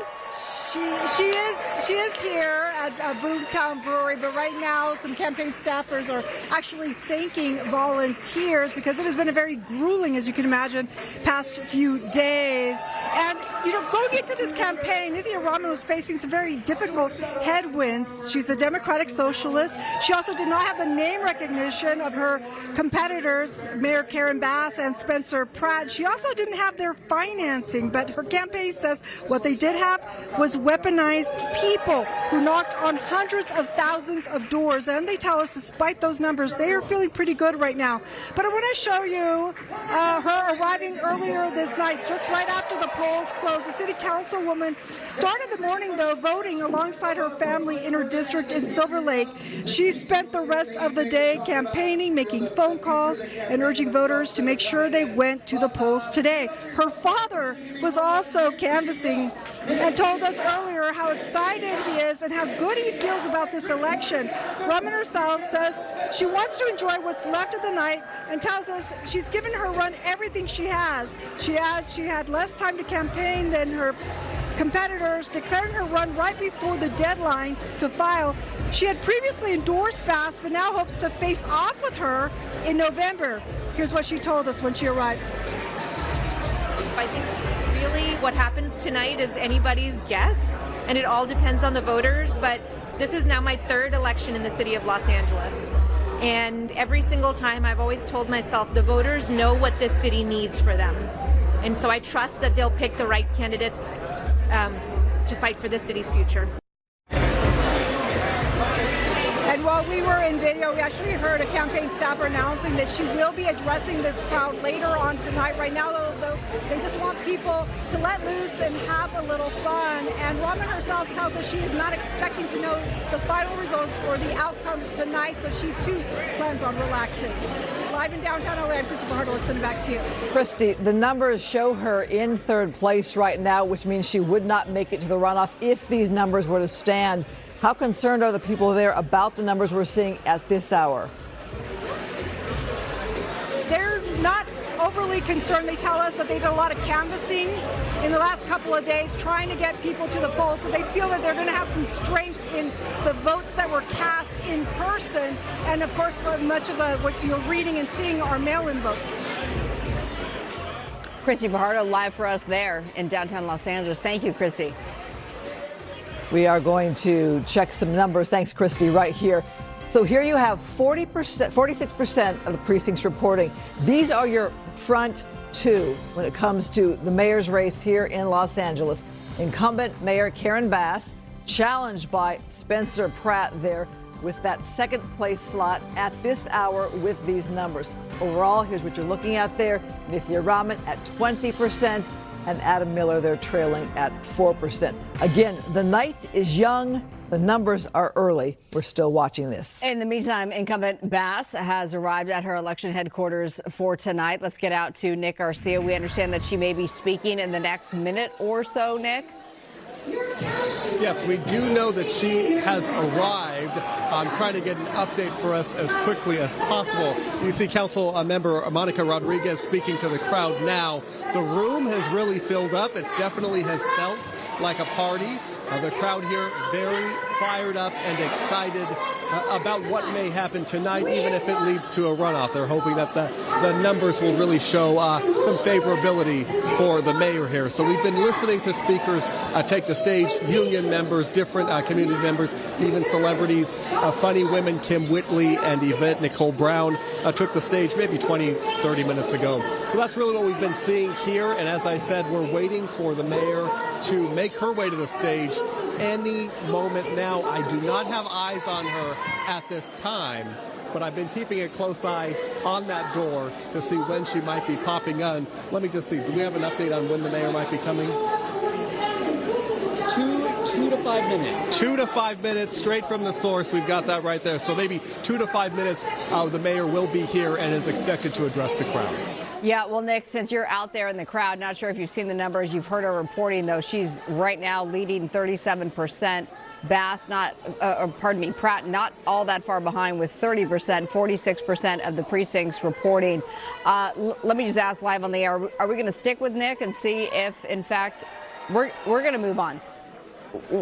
As soon as Bass takes the stage, Nick, we will come back to you to hear from the incumbent as we're looking there on the stage, and still Monica Rodriguez with the microphone, as well as other council members behind her for their support. Marquise Harris Dawson. It feels electric there as you watch this crowd and you feel the energy right there. All right, we'll check back. Okay, joining us now for election analysis, we have Shea Crowder. She's a political science professor at LMU, an independent political strategist Luis Alvarado. Let's get your take on these early numbers that we're seeing in the LA mayor's race. Are you surprised? No, actually, that's what I was expecting. Actually, there were some political experts that I respect highly that thought that Pratt might even have a higher number at this point because, like we saw, the majority of the people that voted at the beginning were Republicans in Los Angeles who were going to give him an edge. And a lot of Democrats did not turn their ballots until the last second, just like they said over there at her headquarters. So I expect his numbers to come down, but still 10 points is a lot of ground to come back and take over on Pratt. I would question this. Might the numbers for Karen Bass be high because of the diehard votes for Karen Bass? They might have voted early on, too, very confident with who they were selecting. Could it equally work that way for Karen Bass, too? It absolutely could. At the same time, Mayor Bass has incumbency advantage. She has huge name recognition. She's the sitting mayor, and so people are familiar with her. So even folks who are showing up to the polls today are very likely to select who they're most familiar with, especially given the sort of political environment we're in, her strong response to ICE, and also the reality that she has gotten homeless people off the streets of LA. What do we know about voter turnout thus far? We were looking at probably a little bit over 40% of turnout. At first people were thinking 35%, and people that I'm listening to might even hit 45%, which is huge for a non-presidential election. And the other thing about Mayor Karen Bass, she's the one who had more money. So she spent a lot more money than the other two candidates did. When you see these results, what do you caution viewers about when you see them at this hour, 9 o'clock at night? I would say that they're going to move in the next probably 24 hours. It might even be a little bit of a surprise where it gets a little bit close, a little bit tight, maybe too tight for comfort for some of the candidates. And a lot of people are going to be out there, lighting candles and praying that and they're going to be able to overcome. Also, this high turnout just really points to how competitive this election is. Yeah. We don't normally have this high of turnout for a midterm election, let alone a primary. And so it's very clear that voters want to have their voices heard in this particular election, because you're right, this turnout is unusual. What is the most surprising in the mayoral's numbers that have presented themselves this early on to you, if anything? That people were, like we all said it, people were waiting to the last minute. They know how important this was for Los Angeles. This is something that's truly going to affect our lives greatly in the next 5 years. Whoever is in that leadership position is going to make a difference. And there's, we see a lot of businesses that are closing in downtown Los Angeles because the changing economic paradigm here, not just in the city, but the state. And there has to be an answer, and you're going to need someone who's dynamic to be able to understand and work with other agencies and other elected officials. And the other thing is she got endorsed by many other elected officials. Unions put a lot of money. A lot of the community people came out. A lot of we saw Monica Rodriguez. She used to be one of the nemesis for the mayor at one point. And now she is someone who's supporting the mayor, who probably saw the other competition and said, I'll take the devil that I know over the devil that I don't know. Just reflect more on what you were saying about the turnout, because also with the governor's race, a double reason to turn out to vote this time.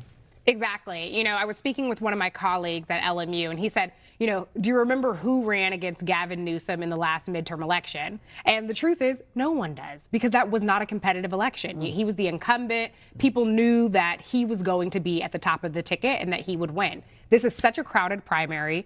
And until recently, there hasn't been any clear front runner. And so voters feel that their vote matters in this election, and they're turning out. And what is your take on the numbers that we're seeing in the governor's race right now? Basically, it's neck and neck between Becerra and Hilton.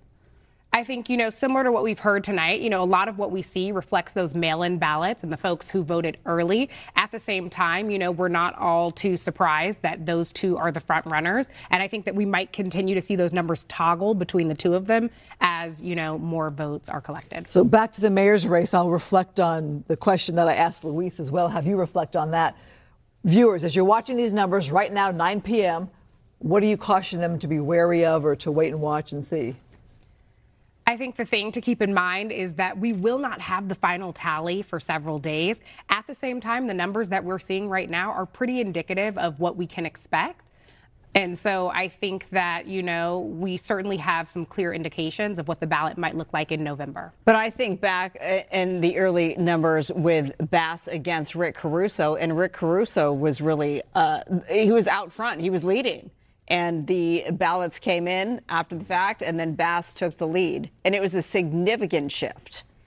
But not as many people came out to vote. I think she didn't have the incumbency that we just talked about, and truly there was no separation. It was either one or two sides. Here we have not only three sides. There were some other people who ran and had a little bit of a pull. Right at the end of the day, there's other people we're not talking about who were not in the top three, who also got to pull some of those votes. And at the end of the day, when you get to the runoff in November, it's only going to be two candidates that are going to be squaring off. And a lot of people position themselves to see what argument is going to work back in November. And who do those early sort of ballots tend to be? Older people, retired people, more conservative people. And so some of that might also inflate the numbers in one direction. And they didn't come out to vote at the beginning like they usually do. This is what broke the mold here, is that they held on to their votes. They wanted to make sure their vote counted. Fair to say, a fascinating election. All right, we'll check back with both of you. Thank you so much. All right, let's take a look at the U.S. House of Representatives. This is District 45. It has been called for Derek Tran with 53%. Again, if you get more than 50%, then the race will be called. So 53%, Derek Tran retains. All right, here is Karen Bass. Wonderful to see so many people. How are we doing tonight? Are we gonna win tonight?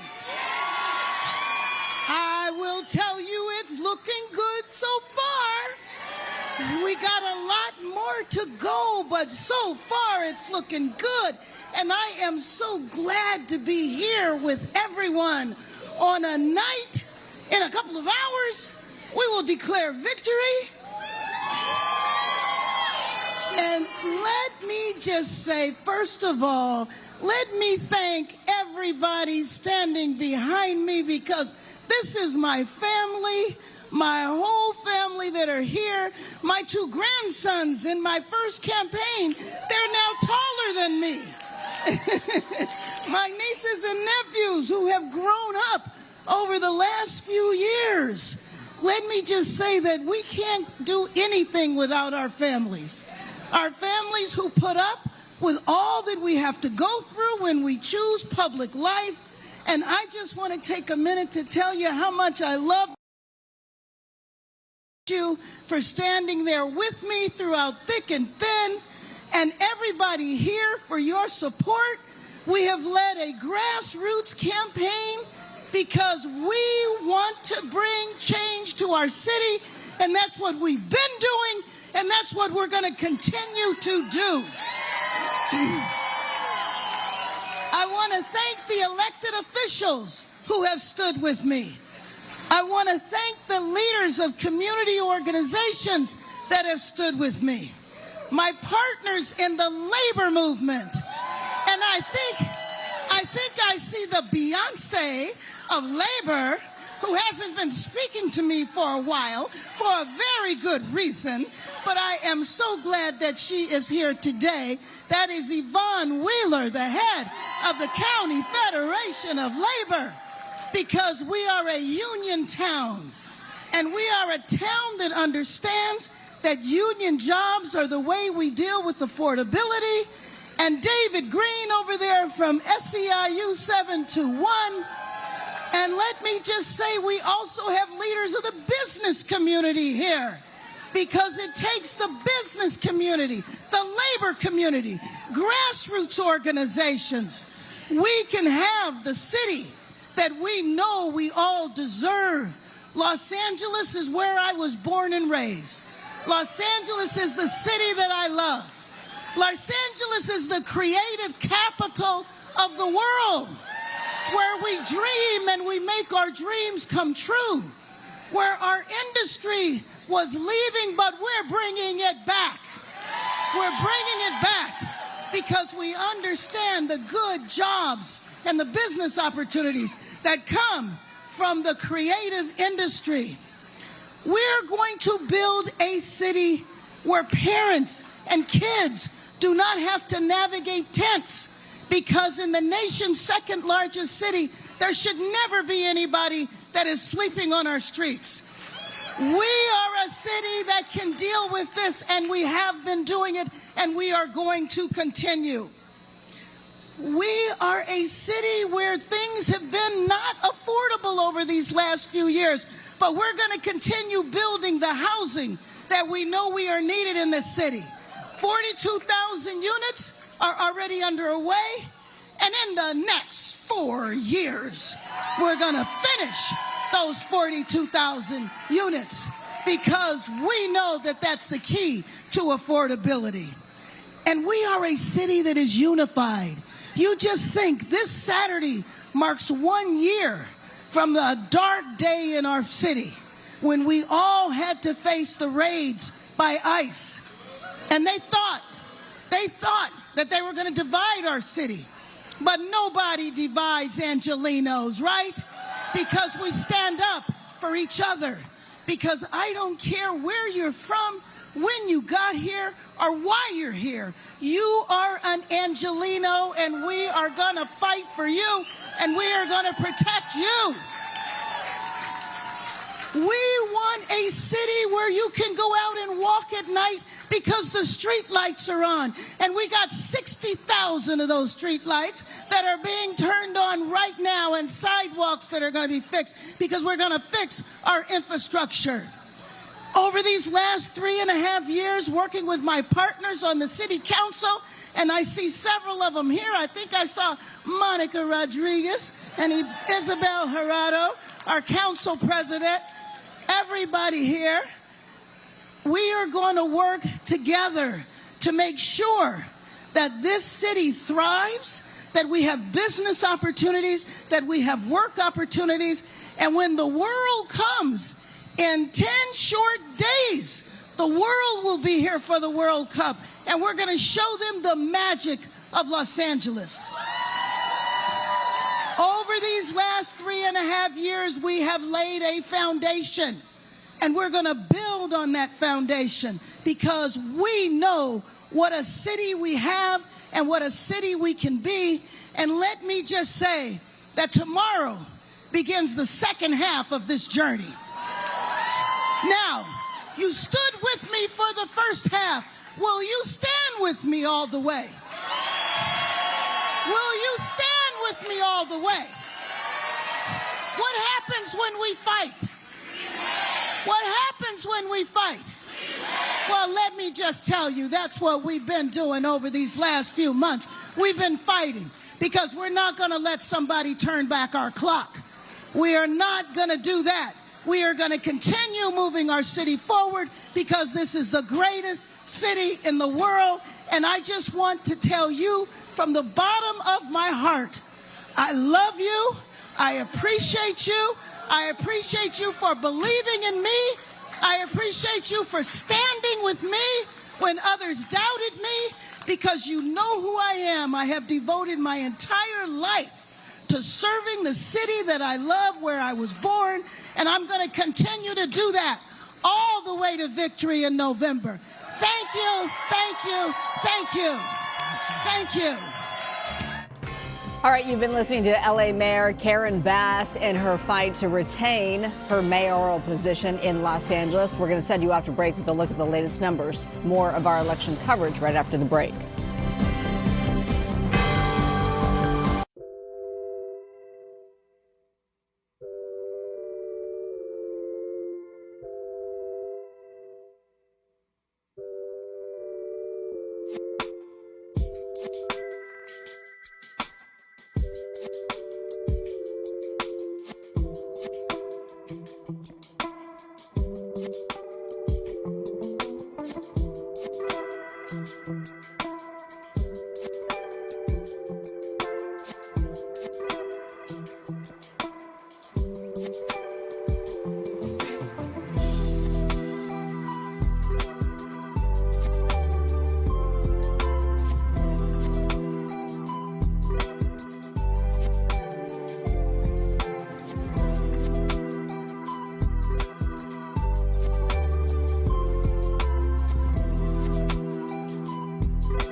We are back with our political coverage here, looking at the race for Attorney General. This one has been called for Rob Bonta, with 54% of the vote 47% of the precincts reporting, 54% of the vote. He is the incumbent Attorney General.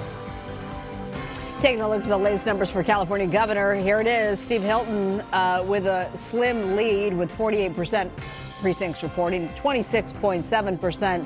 De Javier Becerra's almost 26%. Tom Steyer, 20%. Chad Bianco with 11%.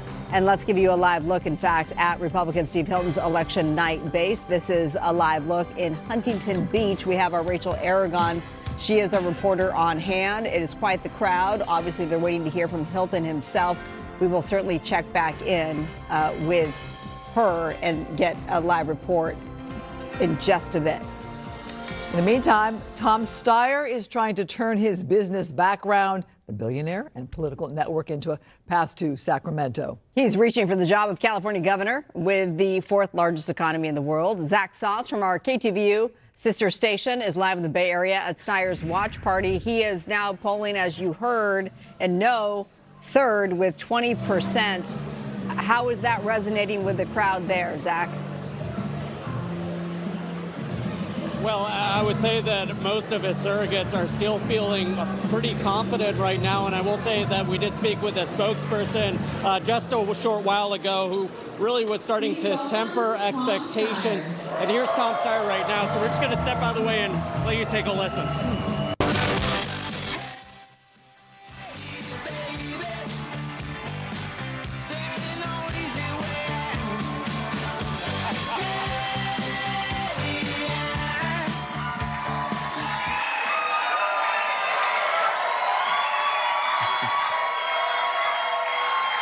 I want to thank you all for being here.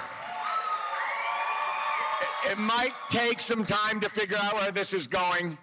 We're going to wait till every ballot is counted. We're going to give democracy a time to work, and we know we finished really strong.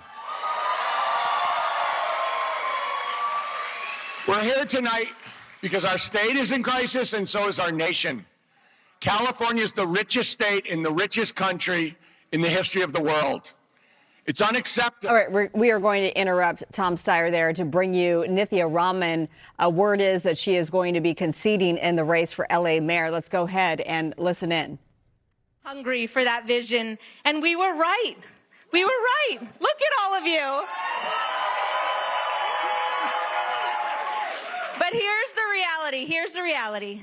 That vision threatens some very powerful forces. It does. And they came at us with everything that they had.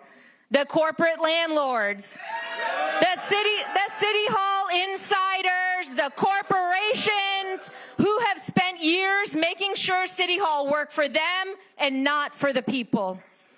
These powerful interests spent millions of dollars against this little campaign. Spent millions trying to preserve this city's broken and unjust status quo. And we said no.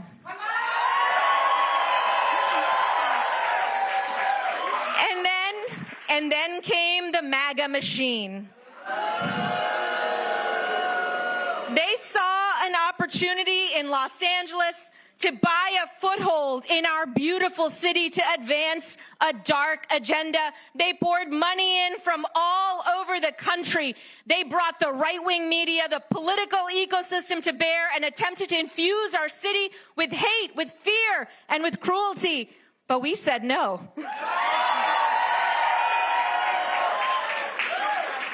Not with billionaires or powerful corporations, not with fear and with divisiveness, but with something far more powerful. We fought back with love and with hope. And we fought back with all of you.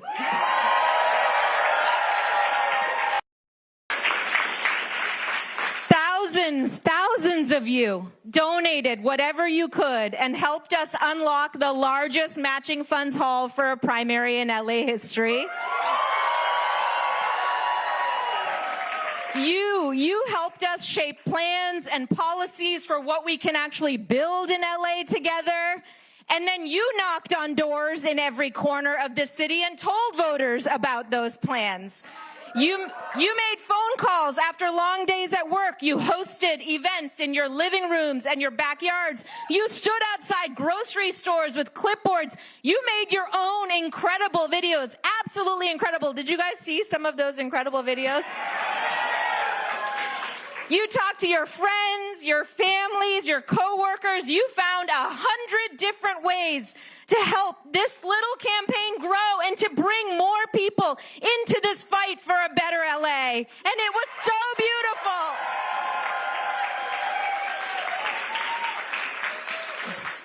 With every dollar, every door knocked, every hour volunteered, you proved that our city and its future are not for sale. And together, we built something extraordinary. And it gives me so much inspiration to be a part of it, a movement powered not by cynicism or political insiders, but by ordinary people who still believe Los Angeles is worth fighting for.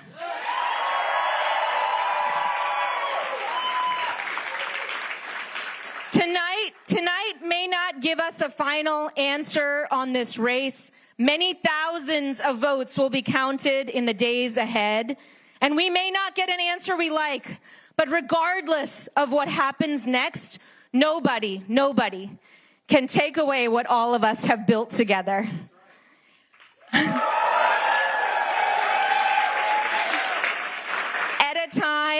At a time when so many people have written Los Angeles off or have lost hope in the future of this incredible city, you are proof that Angelenos are hungry for change, for a city that works for everyone, a city that dreams bigger, a city that believes in itself again.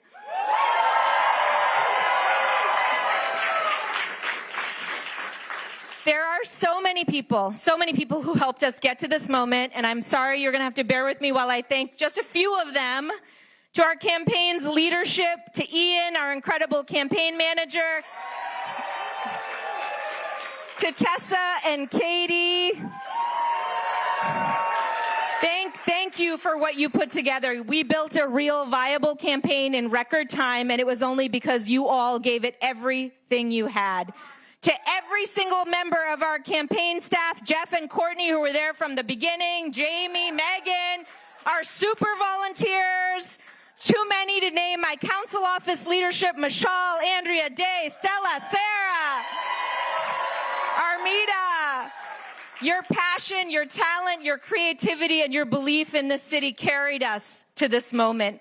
I'm going to be forever grateful to every single one of you and so proud to have been in this fight alongside you. And to your families, your partners, your kids, your parents, your roommates, thank you for sharing your loved ones with this campaign over the past few months. This work asks a lot, not just of the people doing it, but everyone around them too. We couldn't have done this without your collective sacrifice, patience, and support. Let's give it up for the families. To every single volunteer, donor, and supporter, thank you for being the backbone of this campaign. All right, you've been listening to Nithya Raman with live remarks there as the results are continuing to pour in. She is now polling third with 20%. We need to make an important clarification. Went to her noting that she may be conceding. She did not concede by any stretch. She was thanking her supporters and saying that this could be a long night and we may not know for several days, which is very true, who will advance to the November election. So more to come on the LA mayor's race. Also want to take a look one more time at the Attorney General's race. I actually want to clarify something there as well and talk about the two front runners in this one here will go on to the November general election. I already talked about Rob Bonta, the Democrat, but also we should note the Republican Michael Gates, regardless of party, the top two will go on to November, and that's what you have there in that race for Attorney General. Even the Democrats accept that the state cannot go on like this, with the highest housing costs in the country, the highest gas prices, the highest taxes for the worst results. the highest poverty rate, the highest unemployment rate. We cannot go on like this. Hundreds of thousands of Californians leaving the most amazing place anywhere in the world. Businesses leaving. Something has to change. The Democrat candidates acknowledge that. They just don't have any alternative options. They don't have any change that will take us in the right direction. That's why we have to fight for the very last vote.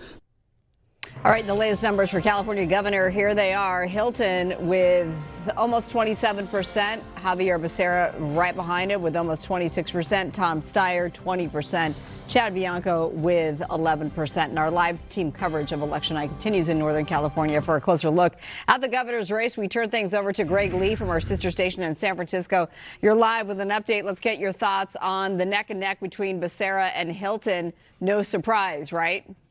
Yeah, Marla, we're seeing exactly what we thought would happen, particularly in the way that these votes were counted. We know that Republicans, by and large, were outpacing Democrats in the early votes here, and that's what we're seeing in the results, is that Hilton is leading Becerra and Steyer. Across the board from Hilton and from Steyer in the remarks that they've already made tonight, they have made it clear that they want people to be patient, because what we do know is that the later votes that will be counted over the next coming days, a lot of people dropping ballots off today, those will tend to skew for Democrats. So the question is, which direction will those Democrats who are waiting to vote, who will they go to? Will they go to Becerra? Will they go to Steyer? And how will that impact the complexion of what this race looks like and what these results look like? What we're seeing already from the early numbers is what the last-minute polling was showing us, that really this is a race of three people at the top of the ballot between Becerra, Steyer, and Hilton. But I think it is going to be close to determine who of those two is going to move on. But certainly if you're Steve Hilton,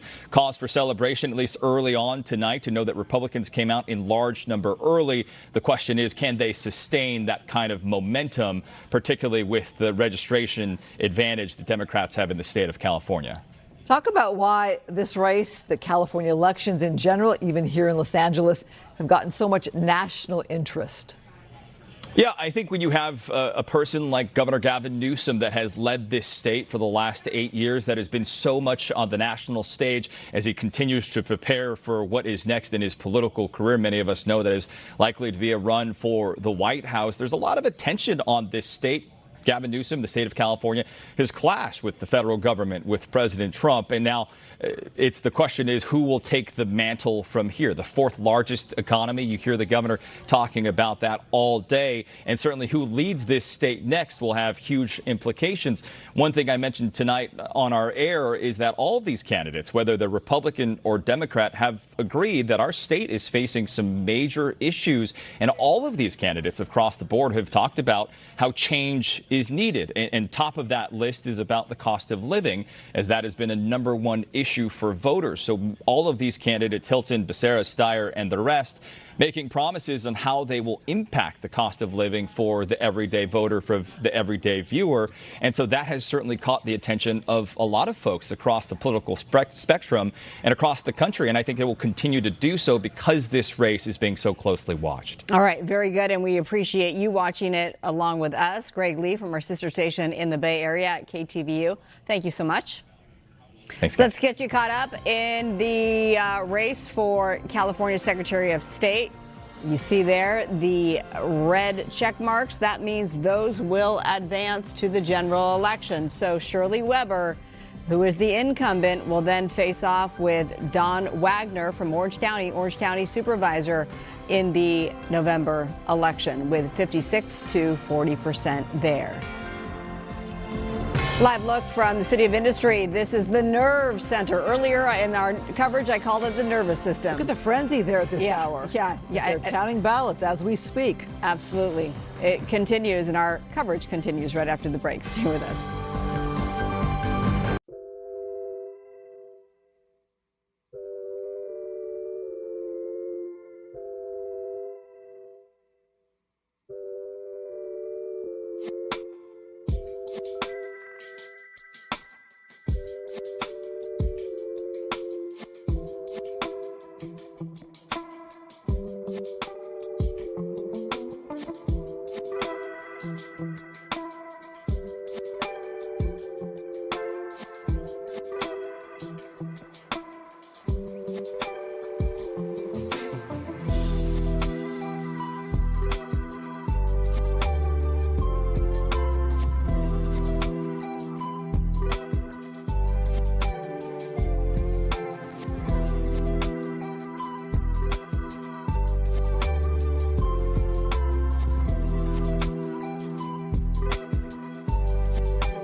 Welcome back to Election Night Live, California primary. People in Orange County hit the polls tonight after redistricting might shake things up there. Now, the OC registrars overseeing the counting of ballots. That's where Fox 11's Gina Silva is live in Santa Ana. Gina.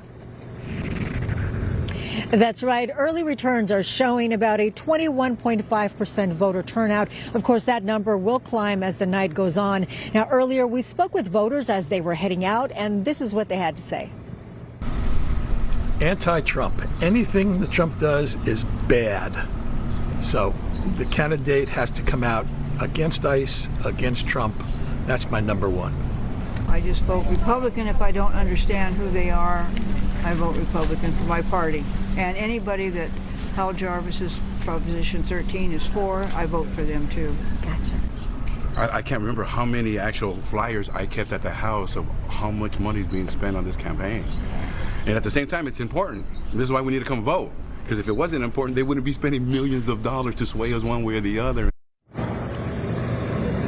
He's not wrong. One of the most expensive races on the ballot today is the battle for the 40th congressional seat, and it got nasty real fast. Thanks to California's redistricting under Prop 50, Republican reps Young Kim and Ken Calvert were forced into the same district, covering parts of Orange and Riverside counties. Combined, they spent $5 million, and much of it on commercials attacking each other. Calvert called Kim a Trump traitor and a backstabbing rhino. Kim fired back, calling Calvert a Washington sleazebag who's only out for himself. Both claim to be the real MAGA candidate. Of course, for many people, the biggest concerns are voter fraud. So we asked Orange County Register of Voters Bob Page just how common voter fraud really is, and this is what he had to say. In terms of actual voter fraud, when we hear about it, and if somebody alleges somebody has committed voter fraud, I'm going to immediately refer that to the district attorney for investigation. Since I've been here, there's only been one case that I referred that actually ended up being prosecuted, and that was a Costa Mesa woman who pled guilty to creating a fictitious registration using the name of her dog and casting ballots in 21 and 22. And so we take it seriously. We make sure that it can be prosecuted, and we want people to understand that they're going to get caught if they try it, but it's very rare. Now, as for that Republican showdown, Calvert is leading Kim by less than a percentage point, 26.7% to 26.1%. Obviously, very close, too close to call. I'll send it back to you guys in the studio. Gina, you've been there for the better part of the day. What was it like from your perspective? Did you see a steady flow of people? Was there a line out the door? What did that look like? No, I did not see a line out the door. It's just a trickle, of people coming in, mostly after work. But it seemed like there wasn't a lot of traffic. All right, Gina, thank you for the update there from Orange County. There are plenty of other races we are watching tonight. Big state offices like lieutenant governor and treasurer. And after Prop 50, incumbent U.S. representatives fighting for re-election in redrawn districts. Fox 11 Susan Hirosuna joining us with some numbers. Christina Marla, thank you. Lots of eyes on the governor's race. Let's see how the lieutenant governor's race looks at this hour. Here are the top contenders you see there. Fiona Ma, she's ahead with 20.6%. She is perhaps better known as the state treasurer who wants to switch places with the incumbent lieutenant governor, Eleni Kounalakis. Why am I having trouble with that? Apologies. All right. So behind her, Republican Gloria Romero with 19.6%, and Josh Friday follows up with 14%, and Michael Tubbs, the former Stockton mayor, he has 11%. Okay, the race for insurance commissioner got a lot more attention this primary after the 2025 wildfires. Right now, Jane Kim is ahead with 24%.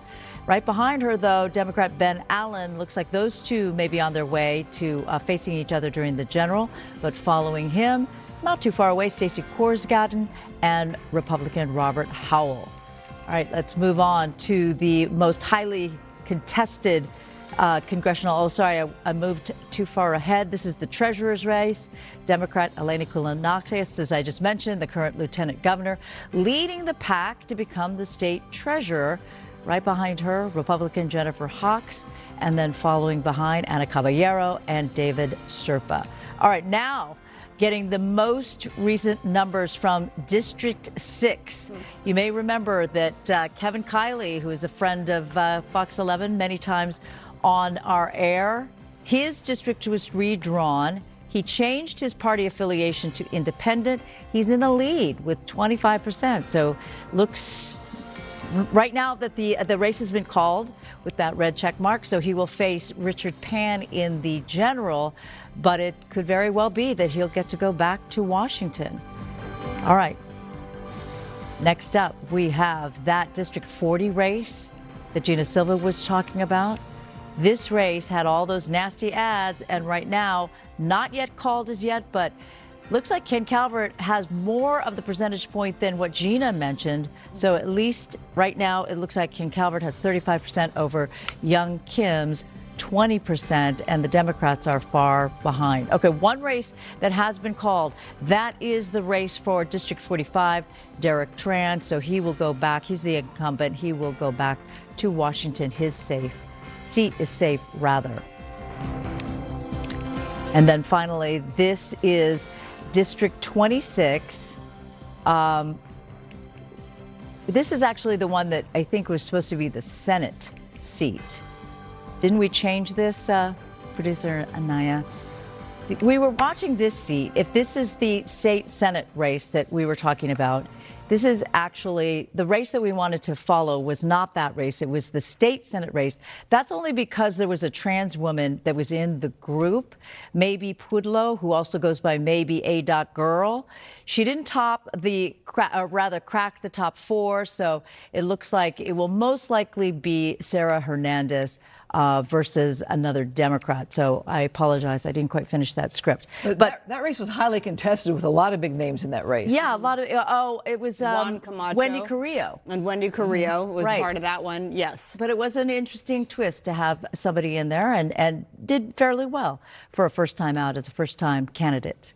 Yeah, and we interviewed all of the candidates in that particular race. So if you are interested in seeing what they had to say, that you can find that on our Fox Local app as well. So many other races that we're going to watch, but those are just a few of them that we thought we would take a look at what the current numbers look like, just because, especially after Prop 50, to see whether or not it worked, meaning the intention for this state to keep its Democratic representation. Which affects Congress nationally.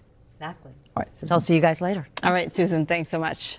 And our coverage continues right after the break. Another look at the Nerve Center. I'm going to keep getting that right. The Nerve Center. That's the City of Industry. And where all the ballots are being counted tonight. Stay tuned.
After a hard-fought primary election season, the numbers are finally adding up and votes are being tallied. Fox 11's Andres Gutierrez joining us live from LA County's Ballot Processing Center. We've been showing you the live shot there. This is the City of Industry where they are counting those ballots. Andres. Yeah, a lot of action happening right behind me, but beyond the camera right now, they are actually taking a little break because it is going to be a long night for these workers. Right now, though, the ones that are inside the count room, they are right now tallying up and throwing those ballots in as the count is underway.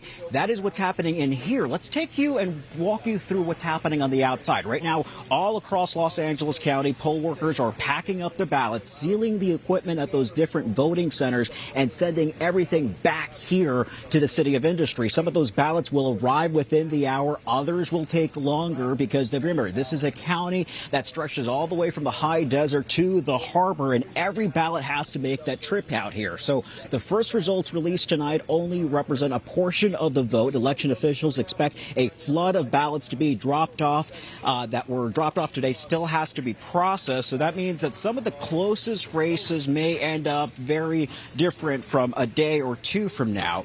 The Registrar of Los Angeles County, Dean Logan, says that this isn't a glitch in the system. It is the system. We don't have the soundbite there, but we're going to keep on going here. So, again, this is going to tell us, again, the first batch of votes here will only give us an indication of who is ahead. But, again, as they come in, it'll take some time to process. They're saying that they're expecting about 300,000 to 400,000 ballots that were cast today. And so that is going to take several hours to get here. Some of them we're anticipating are about to start positioning themselves, will be escorted by sheriff deputies here to the processing center, and then around the 10:30 or so hour, there will be choppers that will be bringing in ballots from as far as Catalina Island. So that will be a sight to see, and hopefully we could bring it to you live here on Channel 11. Back to you guys. Andres, in other words, this goes on overnight. They don't go home for the night. This is an overnight thing. It is. And so this is a process. Remember, the county ended up hiring 9,000 extra workers for this particular election cycle. There are about 300 to 400 workers who are in this building. They will be working around the clock. This whole process is about transparency. A couple of years ago, this was not in place. But again, every time that there is an election cycle, right, there is always talk about possible voter fraud. So they have made sure that this building is as secure as possible. A very visible presence from law enforcement, sheriff deputies all around this particular structure. And then there's also, once you're inside, right, all the glass around this building, around the counting room, because they're encouraging people, members of the public, to come in here. They could sign up there at the front desk as an observer, and then they'll be escorted through the whole process. From the moment where the ballots come in, they could see the verification process of how signatures are verified. They're run through a machine. If there is something that doesn't match up with the voter rolls, those will be spit out, and then those will be then flagged by a person and verified in person. Eventually, they will go through the extraction process before they are thrown into the machine and they are officially counted. Certification does not happen until June 26, and so there is several weeks that they have before the results are official and final out here. All right, democracy in action right there. Andres, thank you so much. Our election night coverage continues. Here's a live look at the headquarters for Javier Becerra. More to come. Stay with us.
As we wrap up this 9 o'clock hour, we look at the latest numbers in the race for Los Angeles mayor. 47% of the precincts reporting.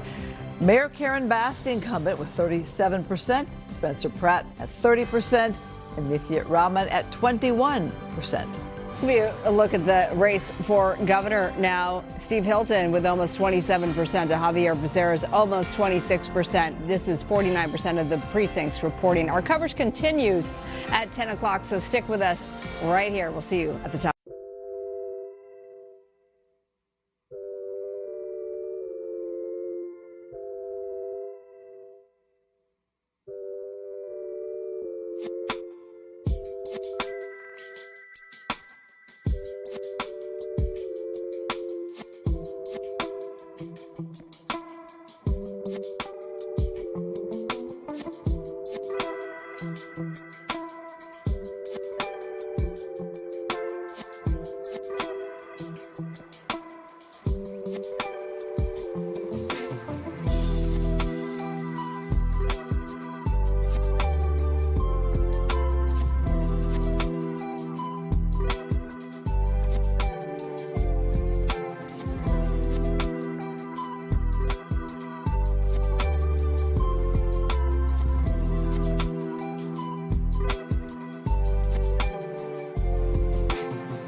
evening. You're watching Election Night Live, California primary. I'm Christine Devine. And I'm Marla Tejas. Thank you so much for being with us. It is a critical night for several races, both locally and statewide. From the governor's race to the LA mayoral race, the two candidates with the most votes will advance in the general election November, regardless of party. The one caveat for the LA mayor's race is if a candidate gets more than 50%, they win outright tonight.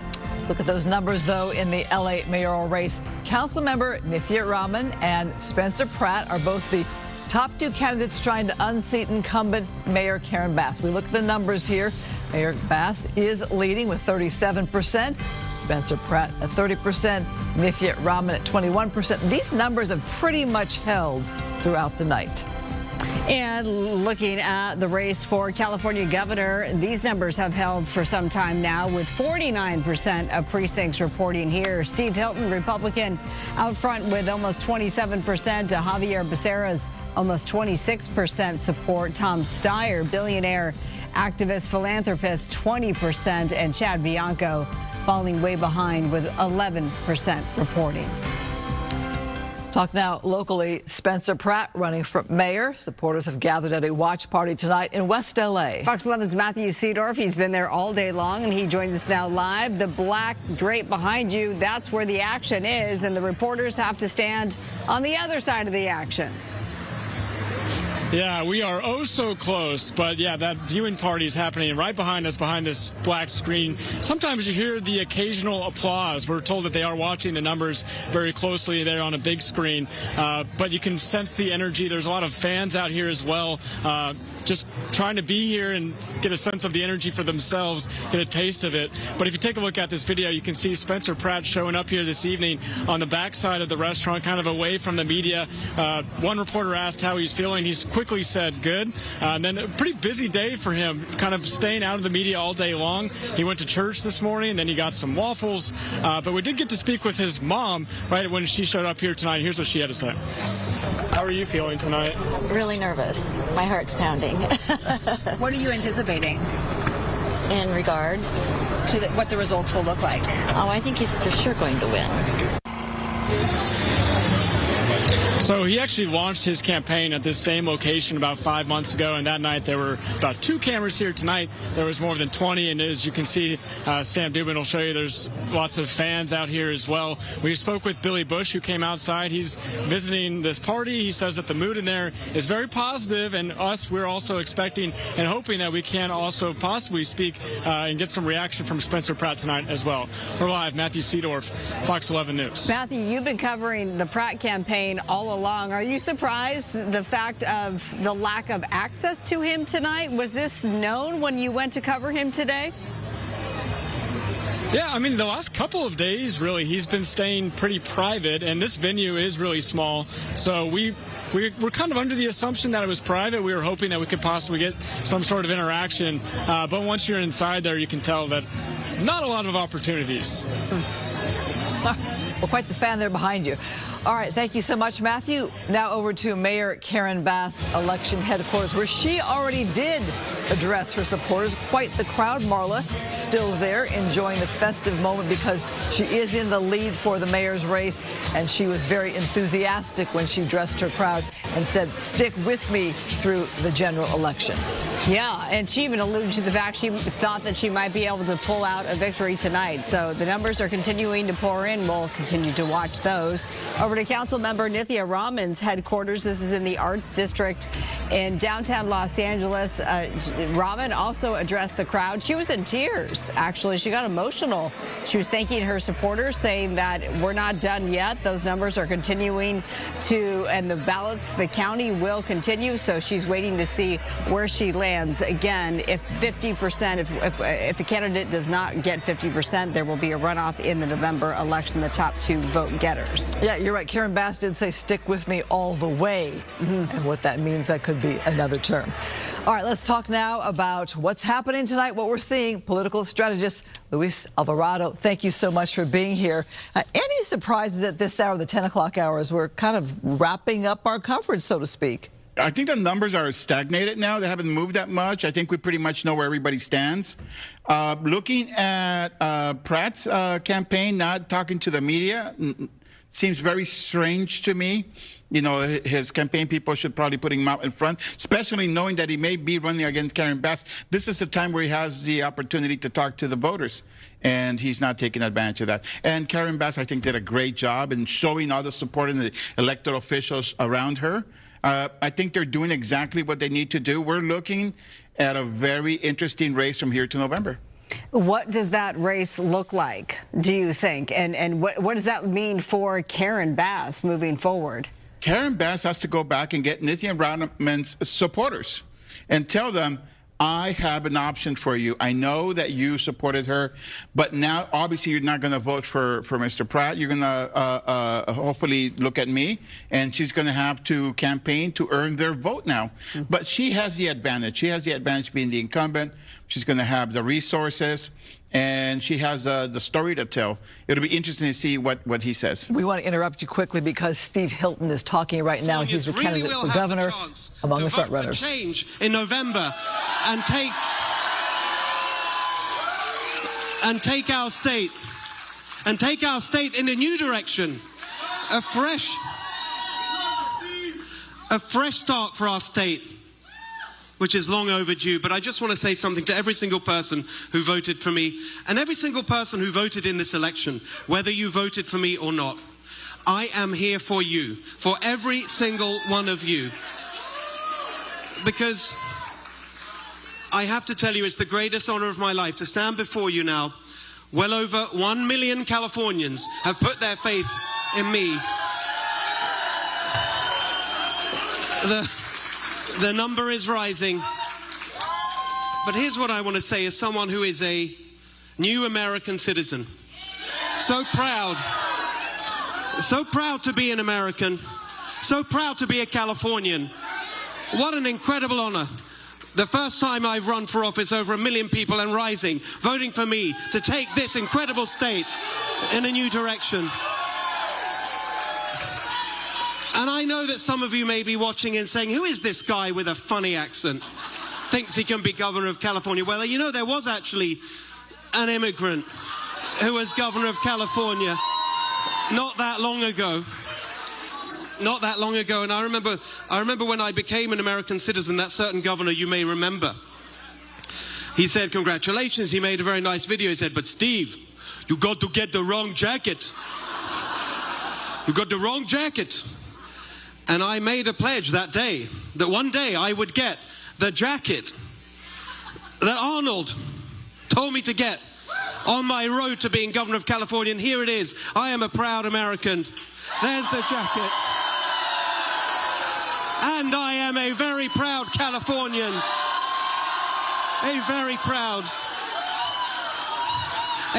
proud Californian tonight. Arnold, that was for you.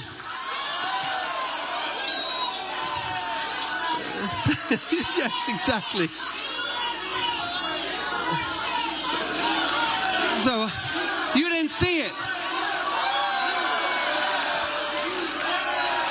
All right. Look.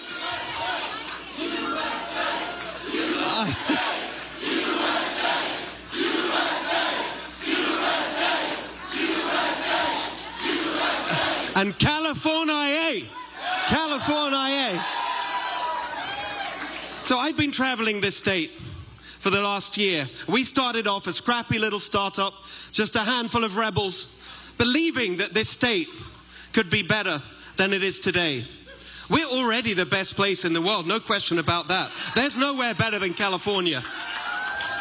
But we all know that this state has gone off track and we need to get it back on track. And I've seen the struggle that Californians are facing today. That is the word, and it's a very sad thing to say about our beautiful state. And I've been on the road and doing hundreds of events and the town halls and all the people that come, and I see it in your eyes, the struggle of running a small business, the struggle for working people in California. Young people who don't see their future in California anymore, who think that they have to move to another state to have that dream of owning their own home that we used to offer better than anywhere else in the world. That's what we need to get back for California. The belief that we can offer that And so to every young person watching in California, whether you voted for me or not tonight, I just want you to know that I see you. I believe in you. I know that you can do it. I know that we can do it. We can make California a place where when you work hard, it's not just a struggle. That's why my plan is so simple and practical, not ideological. We've had enough ideology in California, haven't we? It's time. It's time for positive, practical things.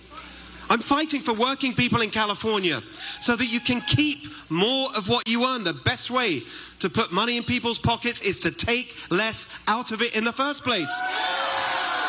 And that's what I'll do as your governor. Your first 100 grand tax-free. Simple, practical things to make life less of a struggle for working people and for small businesses. Most of my career has been in business. I've run small businesses, including restaurants. That is a tough business, by the way. And here's how we're going to help small business in California. Number one, simple, practical things. $800 every business has to pay to the government just for existing. That's crazy. We're going to get rid of that. We're going to help small business. Working people in California paying the highest gas prices in the country. That's insane when we have abundant oil reserves right here in California. As long as we are using oil and gas in California, let's use California oil and gas. That's the plan. And that way, we can get our gas prices down. $3 gas. That's the plan. Electric bills, the highest in the country, double the national average. We can have a sensible energy policy, cut your electric bills in half. This is the kind of thing that we need to make our state Cal-affordable. Cal-affordable. So we restore that basic dream, a good job where you make enough to raise your family in a home of your own, in a safe neighborhood with a good school so your kids can have a better life. That's the plan. That's what I'm fighting for every working person, every small business, every young person in California that wants to stay in this state. What have we done in California, the greatest place on earth, that people are leaving our state? For hundreds of years, people have come to California to follow their dreams. But now they're leaving. Well, that's what we're going to turn around. We are going to make California the best place in the world to start and run a business, to start and raise a family. This is the place. This is the place. This is the place where we're going to make that happen. And it's not just for all of us in California, not just for everyone in our state, our friends and neighbors, our families who are looking for a better life, that dream of a better life. It's actually really important for our country. Here's something you may have heard me say many times, and I'm going to say it tonight to everybody. This is not just any other state. California means to America what America means to the world. We have a responsibility to revive California so it is once again that symbol of everything that is great about our nation. Energy and optimism and ambition, the rebel spirit of California that's meant that over the centuries we've built the most incredible businesses and industries. We've turned barren land into the world's most fertile farmland, and when I'm governor, the water will be flowing to our farmers so we can grow the healthy food that's going to make our country and the world healthy again. Los Angeles, from a desert to the entertainment industry that turned the world into a place of joy and creativity. We're going to save our entertainment industry. We're going to bring Hollywood home. We are going to make every business, small, medium, every sector. That's who I'm fighting for. The energy, the optimism, the ambition, the innovation. We've got it all here in California. We've got everything we need for this state to be amazing again. We've got the most magnificent natural beauty. We've got the best weather. We've got the best people right here. We got the entrepreneurs and the innovators. We got the best universities. We've got everything we need in this state. We've got the rebel spirit. We've got the hustle. We've got the attitude. We've got everything we need to make California golden again, except for a good governor. And very soon, we will have that as well. We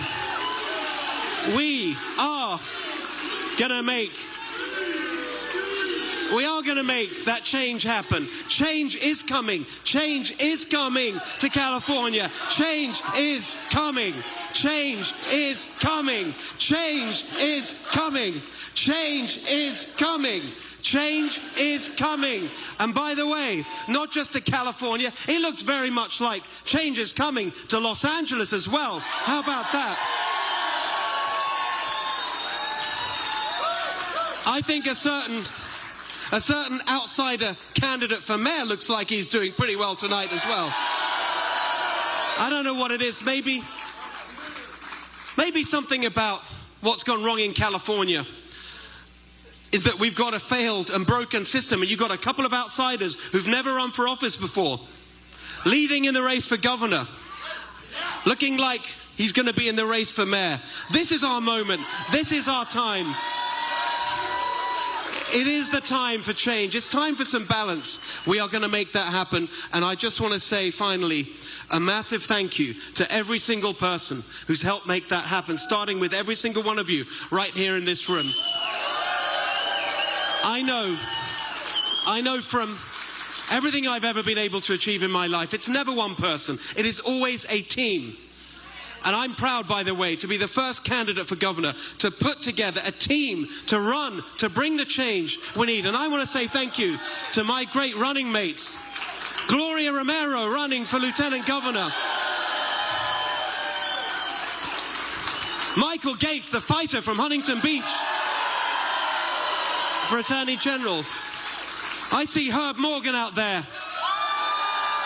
He's going to help us find all that waste in our government so we can cut taxes, cut spending, and get money back to you. That's the golden ticket for the Golden State, and there's much more to come. Wait till you see what we've got coming in the months ahead. Wait till you see our plans for change. Wait till you see the team that we're going to put together. You've seen nothing like it. All right, Steve Hilton there in Huntington Beach. Now we have Spencer Pratt live. So it's going to be a fun ride. I hope she's ready. Are you ready? I mean, I was born for this, clearly. So, what's the next step now, Spencer? What is it so your message can spread to Los Angeles to get you over the edge? Well, now I have 5 months to get deep into every community that hasn't heard my message to make them safe. So I'm actually very excited because I felt very rushed. It's a big city, and I was not able to talk to as many people as I look forward to talking to. To those, To those voters who will now be deciding between you and Mayor Bass, what is your pitch on why you are the better candidate and the better future mayor of the city? Well, again, I have 5 months now to prove that to them. It's not a pitch tonight. These people just voted for Mayor Bass. It's going to take a lot of work. I'm going to have to show them that. But I'm confident with 5 months in their own communities, with their community leaders, it won't. Again, Mayor Bass, this is the first time since 2005 an incumbent is going to a runoff. This is not a candidate that I'm too concerned about. So, Spencer, we talked about the fact that you've had 6 months. This trajectory of yours has been nothing short of meteoric. Has the moment sunk in yet of where you are now? You have now become a serious contender to lead the nation's second largest city. You could be, Spencer Pratt, the next mayor of Los Angeles. Are you ready for that? I'm ready for whatever God puts in front of me, and obviously I was going to accept whatever God's plan was tonight. I was going to be happy if I wasn't moving forward because I would have known that God didn't want me to be the mayor. But now I feel very confident that I am going to continue to work hard, learn everything I need to learn, build my teams, show all the experience I'm going to surround myself with, because that's a concern people have. Oh, he has no experience. I'm going to build that experience around, and we have 5 months to put the best team the city could ever dream of around me. So you talked about you have some of that team in place already. I do have that team. We'll see we'll see who's ready to come forward, because retaliation is a real thing with Mayor Bass and people connected to the city. So people that know my team are already very confident. Are you going to talking about one at a time? I'm in no rush, guys. I know you waited a long time. We waited a long time for you to come out there. Your supporters, all the people that put you in this place tonight. God bless all of them. Thank you for everybody who, fights for me in the comment sections, the DMs, people all over the United States that used to live in LA that had to leave here because it became not safe, too expensive, and just dangerous again. So thank you to all over the country, people in other countries that support me. Thank you to all my prayer warriors. So many people pray for me. They come up to me on the street, they hold my hand, they pray, and so thank you to everybody's emotions and the hope people have put on me. Again, I'm going to prove to everybody this is for real, and I'm ready to run the city. Are you gonna debate Karen Bass again? And what do you want to tell her if she sees this tonight? I love debating her on NBC. I look forward to a couple more on NBC and Fox. We can do debates every Friday if she would like, because this actually became my most favorite thing to do. So yes, as many debates as Mayor Bass would like. What would you like to tell her now that it's on between the two of you? Oh, I mean, she knows it's on. I hope she's ready, because I literally could not be more excited. This is a campaign that started because you lost your home in the Palisades fire, because your parents lost their home in the Palisades fire. But you have said it's evolved. Now you're concerned with public safety and rebuilding. Is that the platform that you're going to start with right now in these next 5 months? Again, I got in this because as a citizen, I felt like my city failed myself, my neighbors, my family. And when I got on this mission now, I look around and the city's failing most of Los Angeles. And now I'm in all these communities and I'm hearing everyone's issues and problems. Excuse me, sir. Thank you. People are all across the city You're talking about homelessness, you're talking about drugs, you're talking about crime, you're talking about the lack of police, fire department. The list of failures across the city. There's people that just want the potholes fixed. Mayor Bass has allowed the city to be covered in potholes. We don't have sidewalks. We don't have lights. So on the basic level, there's people that care about that. Then there's the moms who want to be able to go to the parks and not see anybody shooting up fentanyl with their pants off. I was in the Valley yesterday, a beautiful Persian restaurant, and the lovely owner said, Spencer, they have naked drug addicts in front of the kids when we're trying to have food at the restaurant. This is across the city. And again, as mayor, I'm going to help these homeless people, drug addicts. Right now, this idea that it's just, we need more beds, I agree. We do treatment facilities, mandatory treatment. That's not jail. Criminals deserve to go to jail. If you're abusing animals, you're going to jail. If you are doing crimes, you go to jail. But if you're just an addict addicted to super meth or fentanyl, I'm going to get you the mandatory help that these moms come up to me and say, my daughter is not homeless. She has a family, but she needs to get off of meth. Spencer, what is this moment for everybody, for the voters of Los Angeles, for those who've been the voice of the angry and the frustrated here in LA? We know you got to go, but what's I don't have to go. I'm just, we're just closing. I almost think we just invite you guys all into the back of my facility. Spencer, do you see an uphill battle in the next 5 months? Absolutely not. I think the next 5 months is I'm going to have time to build out this team to show everybody the level of Democratic supporters that I have behind me, the heavy hitters that are in this room that are all behind me. And I think this idea that I don't represent Democrats and Republicans and independents, anyone that's just a Los Angeles citizen that wants basic quality of life, I'll be able to show that in 5 months. Right now, the media likes to say, oh, he's this. I'm not that. I'm an Angelino who said enough is enough, and I had to step up. I didn't know I'd be here tonight, but it's obviously God's plan, and I'm going to go all the way, and I'm going to show everybody that I'm their mayor. I'm not going to... Yes, sir. What does this moment mean to you personally? You got into this on the year after the fires. You lost your home. You ran because of what you said you saw this negligence. So what does this moment mean for you personally? Sorry. You know, I love LA. At the end of the day, what's been resonating and gets me so inspired is people just want the truth. They don't want to get lied to. They want to know somebody's heart. And all I do is just speak from the heart, and I try to be as true to my authentic self and express how I feel about what I see and what other people see. And I just believe there's a lot of Los Angeles that is so excited to hear. It's refreshing a non-politician. I don't want to be a politician. I wasn't ready. I didn't know I'd be the mayor. But I know what people want now. They want somebody to speak the truth for their communities and fight for them. Whether that's with the new governor, whether that's with the two presidents I'm going to deal with, whether that's with the city council. They want a fighter that's going to step up, that knows when they feel like the city fails them or their elected leaders fail them. And I'm ready to be that person for Los Angeles. And you mentioned you have widespread support. You've got, you believe, the Democratic machine, to quote you, already behind you. Absolutely. I love you. Thank you so much. I have a great night. Thank you so much. The communists already lost. So, yeah, thank you. My message to those people that didn't vote for me, thank you for voting. I'm excited that everyone voted today.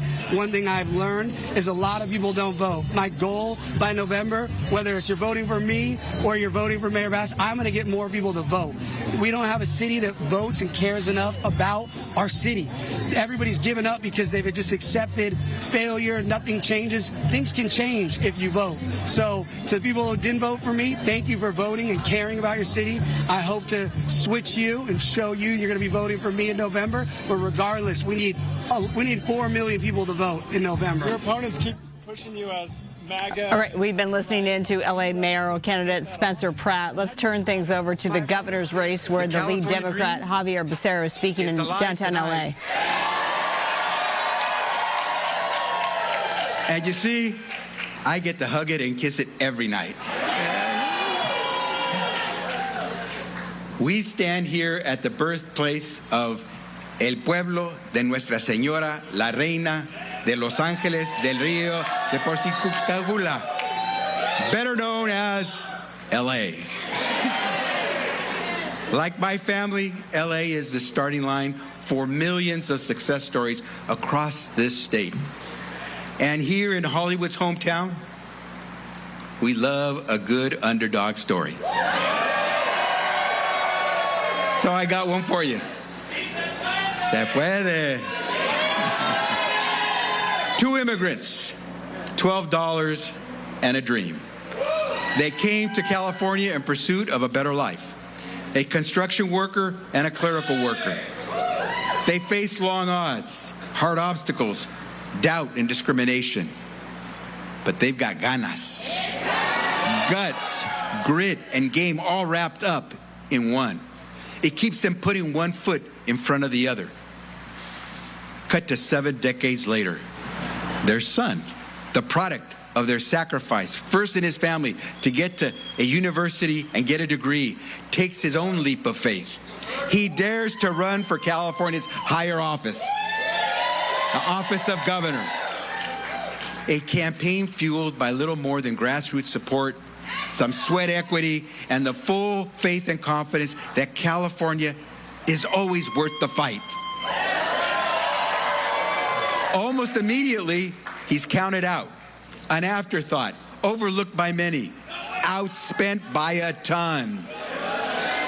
Even called along the way to drop out and save us all the trouble. Well, guess what? The underdog stayed in the fight. Like my parents, I never gave up. Never stopped putting one foot in front of the other. Never stopped believing in the beacon-like goodness of California. And thankfully, neither did you. Because we know the true miracle of democracy is this. After all the exhausting ads are run, the pundits are spun, and the billionaires try to buy their way in, it's the people, only the people, who get the last word. And tonight, the people of the great state of California, in the greatest nation on earth, have spoken. Loudly and proudly. And while I take nothing for granted, there are lots of ballots left to be counted. It appears that we are on track to advance to November. One step closer to the son of those hard-working immigrants, Maria and Manuel Becerra, becoming the next governor of the great state of California. Now, that's more than a Hollywood ending, more than a milestone. It's the everyday miracle of living in a state that regularly makes the improbable seem inevitable. And I couldn't have done it without you. The doctors who clocked double shifts but still found time to canvass. The teachers who became our best volunteers the minute the afternoon school bell rang.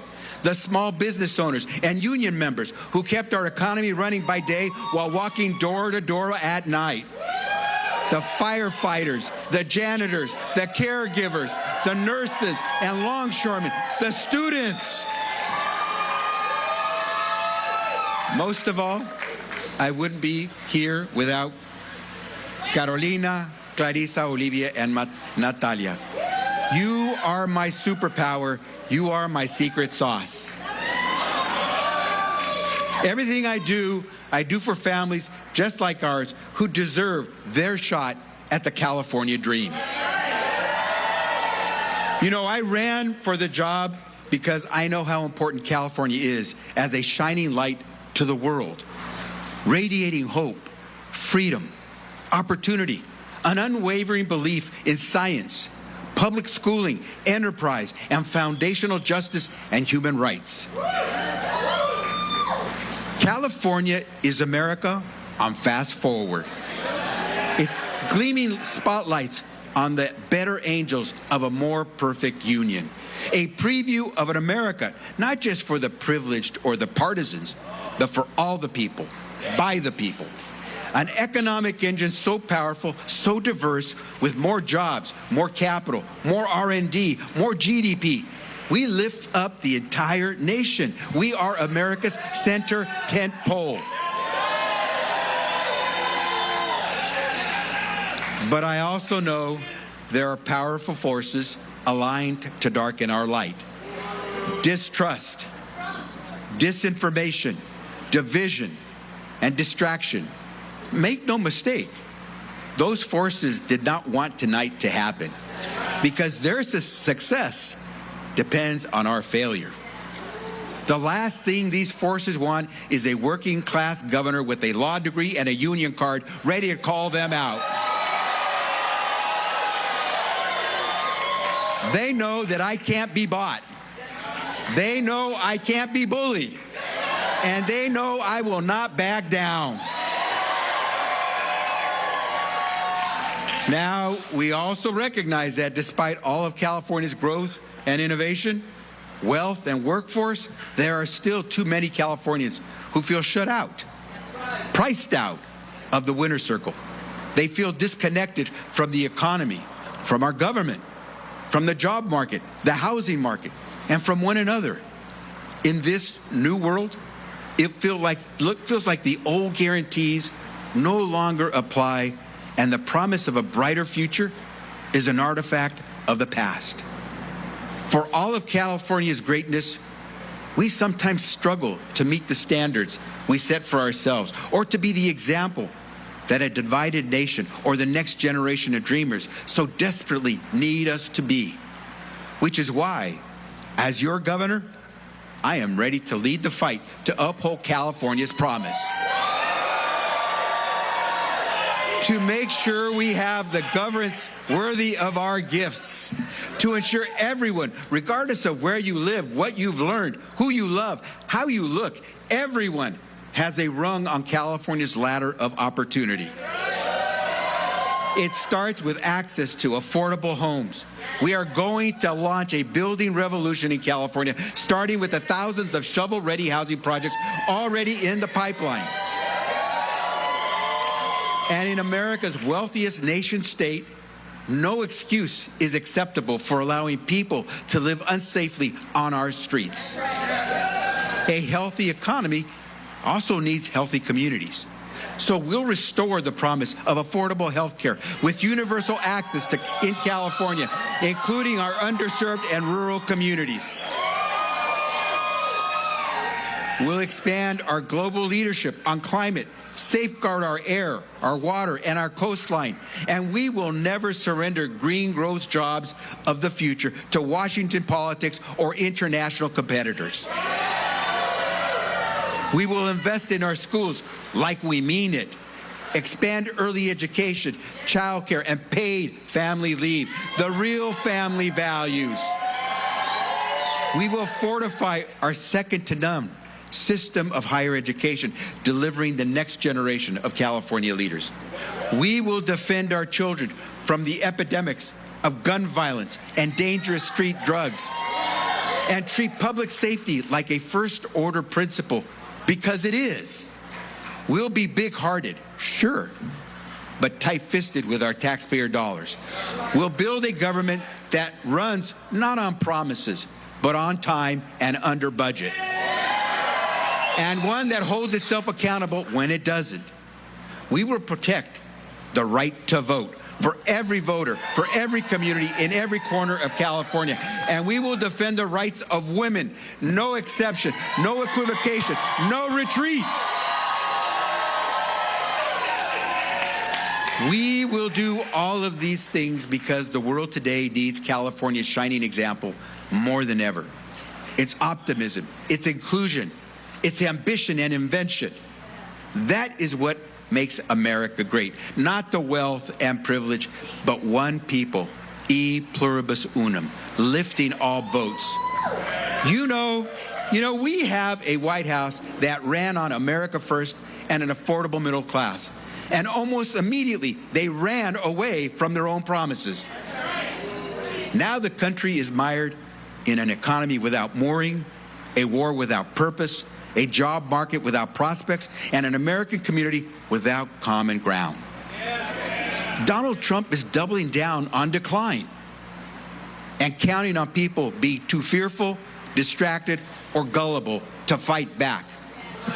Well, he didn't count on us.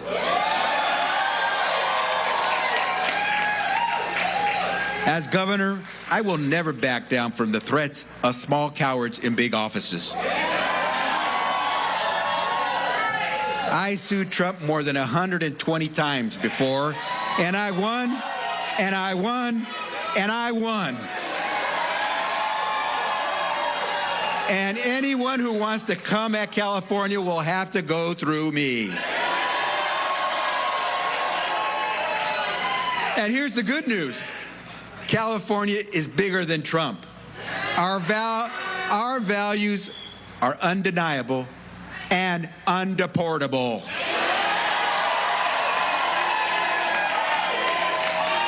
And one day, when power's pendulum swings back against the chaos, the cruelty, and the corruption, when all that remains of MAGA are broken promises, unpaid debts, and empty ballrooms, the world will look once again for American renewal and for the state of California to lead the way. More than ever, California needs our voices and our values. To the people and voters of California, this is your state. Este es tu estado. We will not be bought, we will not be bullied, and we are never backing down. California, thank you very much. November, here we come.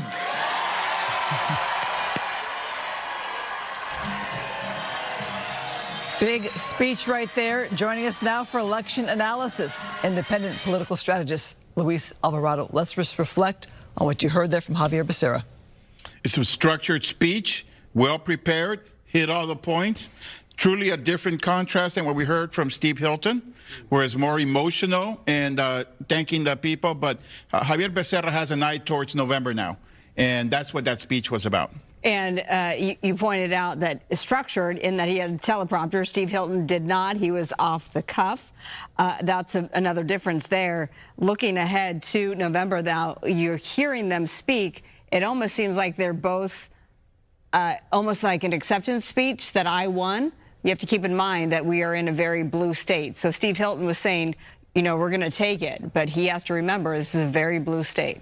That was probably the best moment for Steve Hilton, unless he finds a way to convince Chad Bianco's voters to come to him now.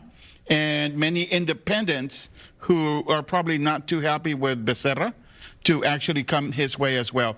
So there is always an opportunity for Steve Hilton to find his track, but at this point, he would be, although he's leading tonight, it would be Steve Hilton's job to try to catch up to Becerra on the campaign for Sacramento. There was so much talk that we might not have full results tonight, but it sounds like from a lot of these speeches, we're seeing the direction we're going for November. We're absolutely looking at direction, and those people in the third place that are hoping to try to catch up, mathematically, it seems incredibly difficult. I don't see how they can do it. It would be a miracle, to be able to catch up. Even probably in the gubernatorial race. I think it's the two candidates that we saw tonight. And what do you make of, because we listened to Spencer Pratt, he finally addressed the media.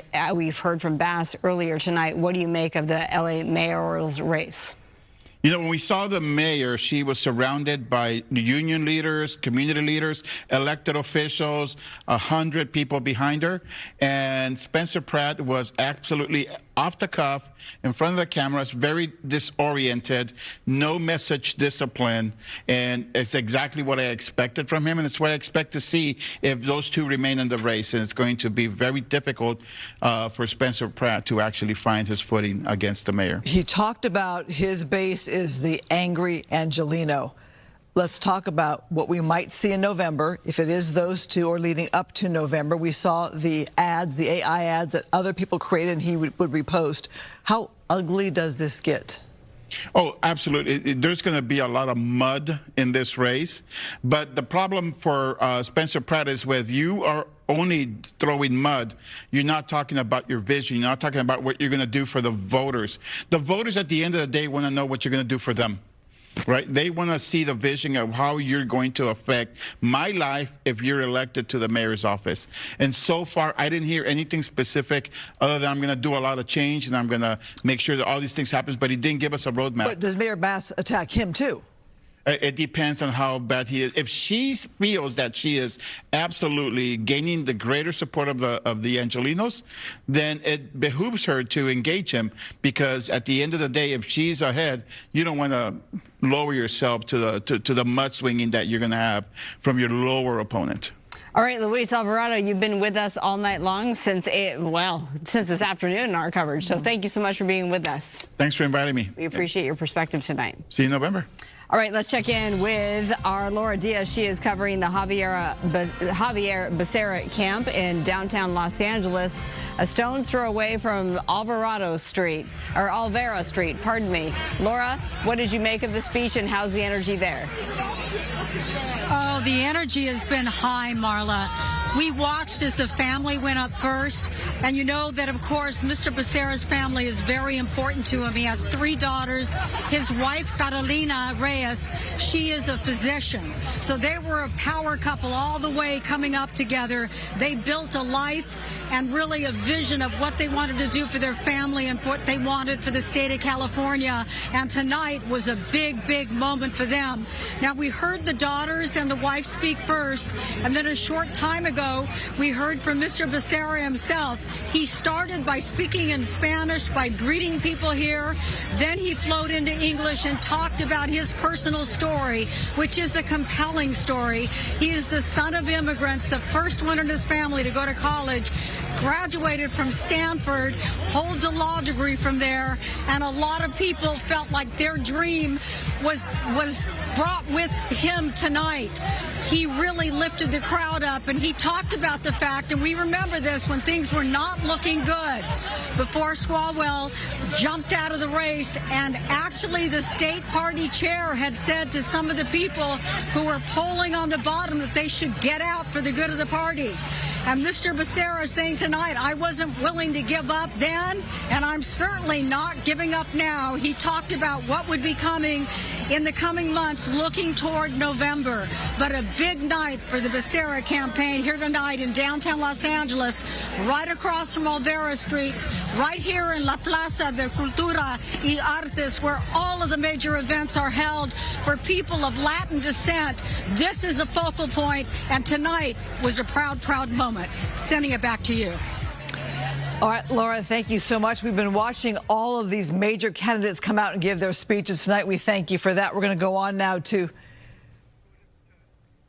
I'm sorry, getting news from the producer. I'm sorry, where are we going? Okay, we're looking at the numbers here for the LA County Sheriff's race. Not a problem here. Let's go ahead and look at these numbers here. Robert Luna with 47%, challenged by Alex Villanueva at 23%. Villanueva, of course, was the sheriff before. Looking at these numbers very closely to see how this race plays out. And Alex Villanueva is holding an election night party in Commerce. Interestingly, Robert Luna is staying away from the limelight tonight. He decided not to have a watch party, and he's just laying low at home with his family watching the results come in. All right, if we could get some direction from our producer, and we're going to go to Ed Lascos. He is at that watch party in Commerce. It looks like it's ended. You were inside earlier, Ed. Yeah, you're right about that, Marla. It ended, about a half hour ago, finally, after the big crowd inside gave Alex Villanueva a standing ovation. The former sheriff who wants his job back said it is on in November. Talking about those numbers, you saw them a little lower, but Villanueva, his camp, very confident, saying more of those mail-in ballots will be coming in. More of the actual ballot counting will continue. He's expecting it to go up, and he's expecting to face his old friend, if you will, in the political circles, the current sheriff, come in the big election in November. In any event, let's listen to Alex Villanueva a little while ago. Looking very, very positive. Two-step process. Step one is the primary. We're in second place and moving up. He's in first and he's going down. Gear up for November. This possible runoff is just looking now. Fundraising, I mean, it's going to be a battle. You're going against an incumbent, all the supervisors, all your pals, the supervisors. They're my back. Close, intimate buddies, right? Well, let's put it this way. The people that are supporting the incumbent are supporting the destruction of the Sheriff's Department. They're going to have to look themselves hard in the mirror and say, why am I supporting failure? He was given $500 million more than I had, and he's in the red by over $160 million. I mean, that is failure. He's lost 30% of the department. That number is not going to improve. It's only going to get worse. The way we turn this around is getting back into office and doing what we did in 2019 when we hired 1,100 deputies in 1 year. We can do it. Now, that is the plan, making that comment about the supervisors. You remember when Villanueva was sheriff back in 2018 to 2022, always battling with the supervisors. Villanueva continues to say it is about law enforcement, not politics. But, of course, the politicians, the supervisors, they control the big budget, $1 billion a year budget for the Sheriff's Department, the biggest Sheriff's Department in the entire country. Therein lies the battle for control. Now, let's get to some more video talking about the incumbent, the current Sheriff Robert Luna, keeping a low profile tonight, staying at home, Marla, as you were saying, with his family, watching all the returns on TV. But he was out earlier with his wife, voting, saying to stay the course. Longtime law enforcer says with all the big events coming up in L.A. County, it's not time to jump ship now. You talk about the World Cup. You talk about the Super Bowl. You talk about the Olympics. So the sheriff says continue with his run and hold everything together. Of course, critics say that he's too tight with the supervisors, and on the battle goes. As we come back out live, so again, those numbers continue to come in. The ballots continue to be counted. But again, from this standpoint, Villanueva himself, his camp says they're confident. They're confident all of this is heading for November in the big battle. It's interesting, ladies, we'll see that battle once again. Villanueva and Luna face to face like we saw 4 years ago. Luna wins then. We'll see what happens if it does wind up going to November. Making for an interesting election year. Thanks so much, Ed Lascos. We're going to talk now again about the governor's race, where Steve Hilton has taken the stage tonight as his campaign watches the numbers come in. They were very excited there when they did that. Very much so. So let's check in with Fox 11's Rachel Aragon. She's there in Huntington Beach with more. Rachel.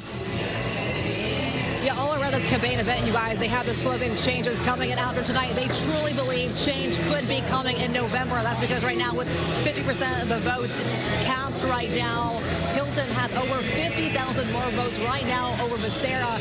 How remarkable that really is, because as we were talking several hours ago, those polls had Hilton tied for second, more or less, with Steyer, and tonight he's inching ahead. Again, the results are not final, but one thing we just heard from Hilton right now, he held a press gaggle talking to the media. We asked him what goes forward, what next. He's reaching out to Chad Bianco. He's hoping his supporters will come and support him come November. But again, they truly believe after tonight, change could be coming in November. And as I said before, it's been 20 years since California has elected a Republican to lead this state. And tonight, his supporters, as well as the campaign, thinks it could happen again in just a few months. It looks very much as if Californians really will have the chance to vote for change in November and take our state in a new direction, a fresh start for our state, which is long overdue. But I just want to say something to every single person who voted for me and every single person who voted in this election, whether you voted for me or not. I am here for you, for every single one of you, because I have to tell you, it's the greatest honor of my life to stand before you now. Well over 1 million Californians have put their faith in me. The number is rising. But here's what I want to say as someone who is a new American citizen. So proud to be an American, so proud to be a Californian. What an incredible honor. The first time I've run for office, over 1 million people and rising, voting for me to take this incredible state in a new direction. Now, Hilton has been asked several times tonight how he plans to win over all these voters, especially in California, a very heavily Democratic state. Constantly he references poll from the California poll showing that majority of Californians, according to that poll, are dissatisfied with the direction the state is currently under. So he believes he can get that support that he needs. He also talked about Spencer Pratt just a few minutes ago, drawing some similarities about both of them being outsiders and them also pitching themselves as the outsiders that California needs this November. But so much to really digest tonight. But as you can tell from the background and the supporters and his speech right there, they're really seeing it as a win again. As of right now, he's leading Becerra, and those polls, as we've said, really have him as second, if not third. Again, I know the night's not over, but for California standards, again, they are pretty happy here in Huntington Beach. Yeah, Rachel, I'm thinking about that speech, so enthusiastic on his part. He tried to get the crowd chanting, change is coming. Talk more about the speech that he gave. Absolutely. Something he's been saying all along, and especially tonight. He believes that when it comes to affordability, when it comes to the homeless issues, he believes a Republican is the one to do that, which is why, again, he's urging supporters of Chad Bianco to join his team and really come forward. The other thing he mentioned was we've seen, it's been 16 years since a Republican has led this state. He goes, take another chance. He's reaching out to people who didn't vote for him tonight, saying, if you want to see change, this is your chance. Try something new. And that was something that supporters also told me tonight. They said they want people to try something new. We've done the same thing, they said, over and over for 16 years now. Why not try a different change of pace? And again, whole affordability issue is what he's centered his campaign around, lowering gas prices, inviting small businesses and getting rid of those fees. So that has been the cornerstone of his campaign, and I believe he'll continue doing that and preaching that throughout the next few months. All right, very good. Rachel Aragon live for us tonight in Huntington Beach at the Steve Hilton watch party. Thank you. Ballots from voters from all across LA County, they are continuing to arrive at the processing center there. That's where Fox 11's Andres Gutierrez is. He's joined us live from the City of Industry. Andres? Yeah, Christine, this is part of election night that most people don't get to see. While a lot of folks are seeing those results being posted online, there are still ballots being moved across Los Angeles County. In fact, right now, there are sheriff deputies that are standing by right outside the processing facility, waiting for their choppers to land here. Here within the last 20 minutes, we saw a chopper from Torrance land with ballots, as well as another. are now awaiting for a chopper from Van Nuys to land here with those ballots. And once they do arrive here, they are thrown into these other ballots being brought by.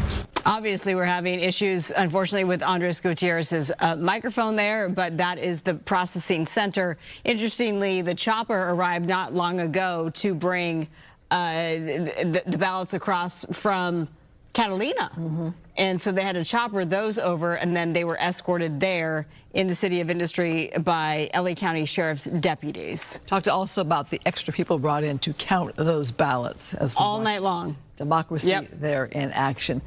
We want to show you the numbers again as we are getting the updated results here with 50% of the estimated votes counted. We have Rob Bonta ahead, the Democrat incumbent, with 54%, and Michael Gates with 42%. They'll go to a November runoff. And we had Steve Hilton mention Michael Gates in his speech, thanking him for being on the team and basically saying this is a member of the team of the way he thinks and wants California to go in that direction.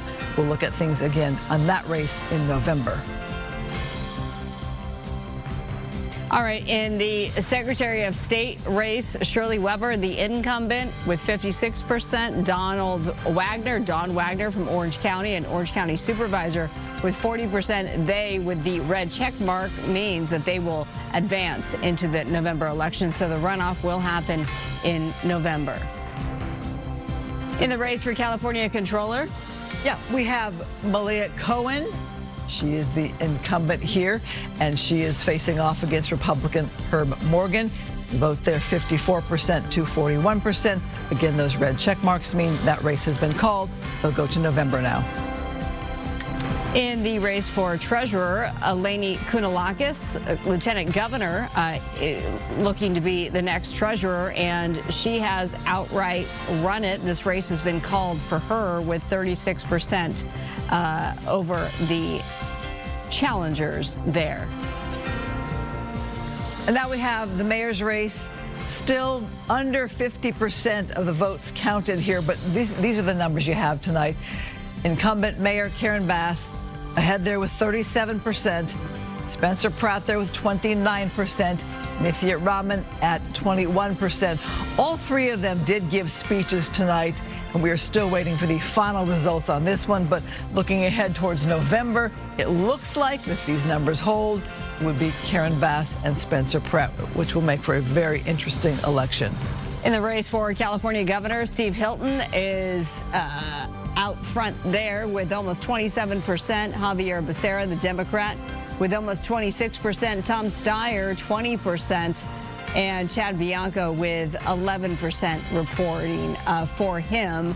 Support, 50% of those precincts are reporting in the race for California governor. So it's still going to be those votes coming in, and that's where these votes are coming in. We have a live look inside the City of Industry.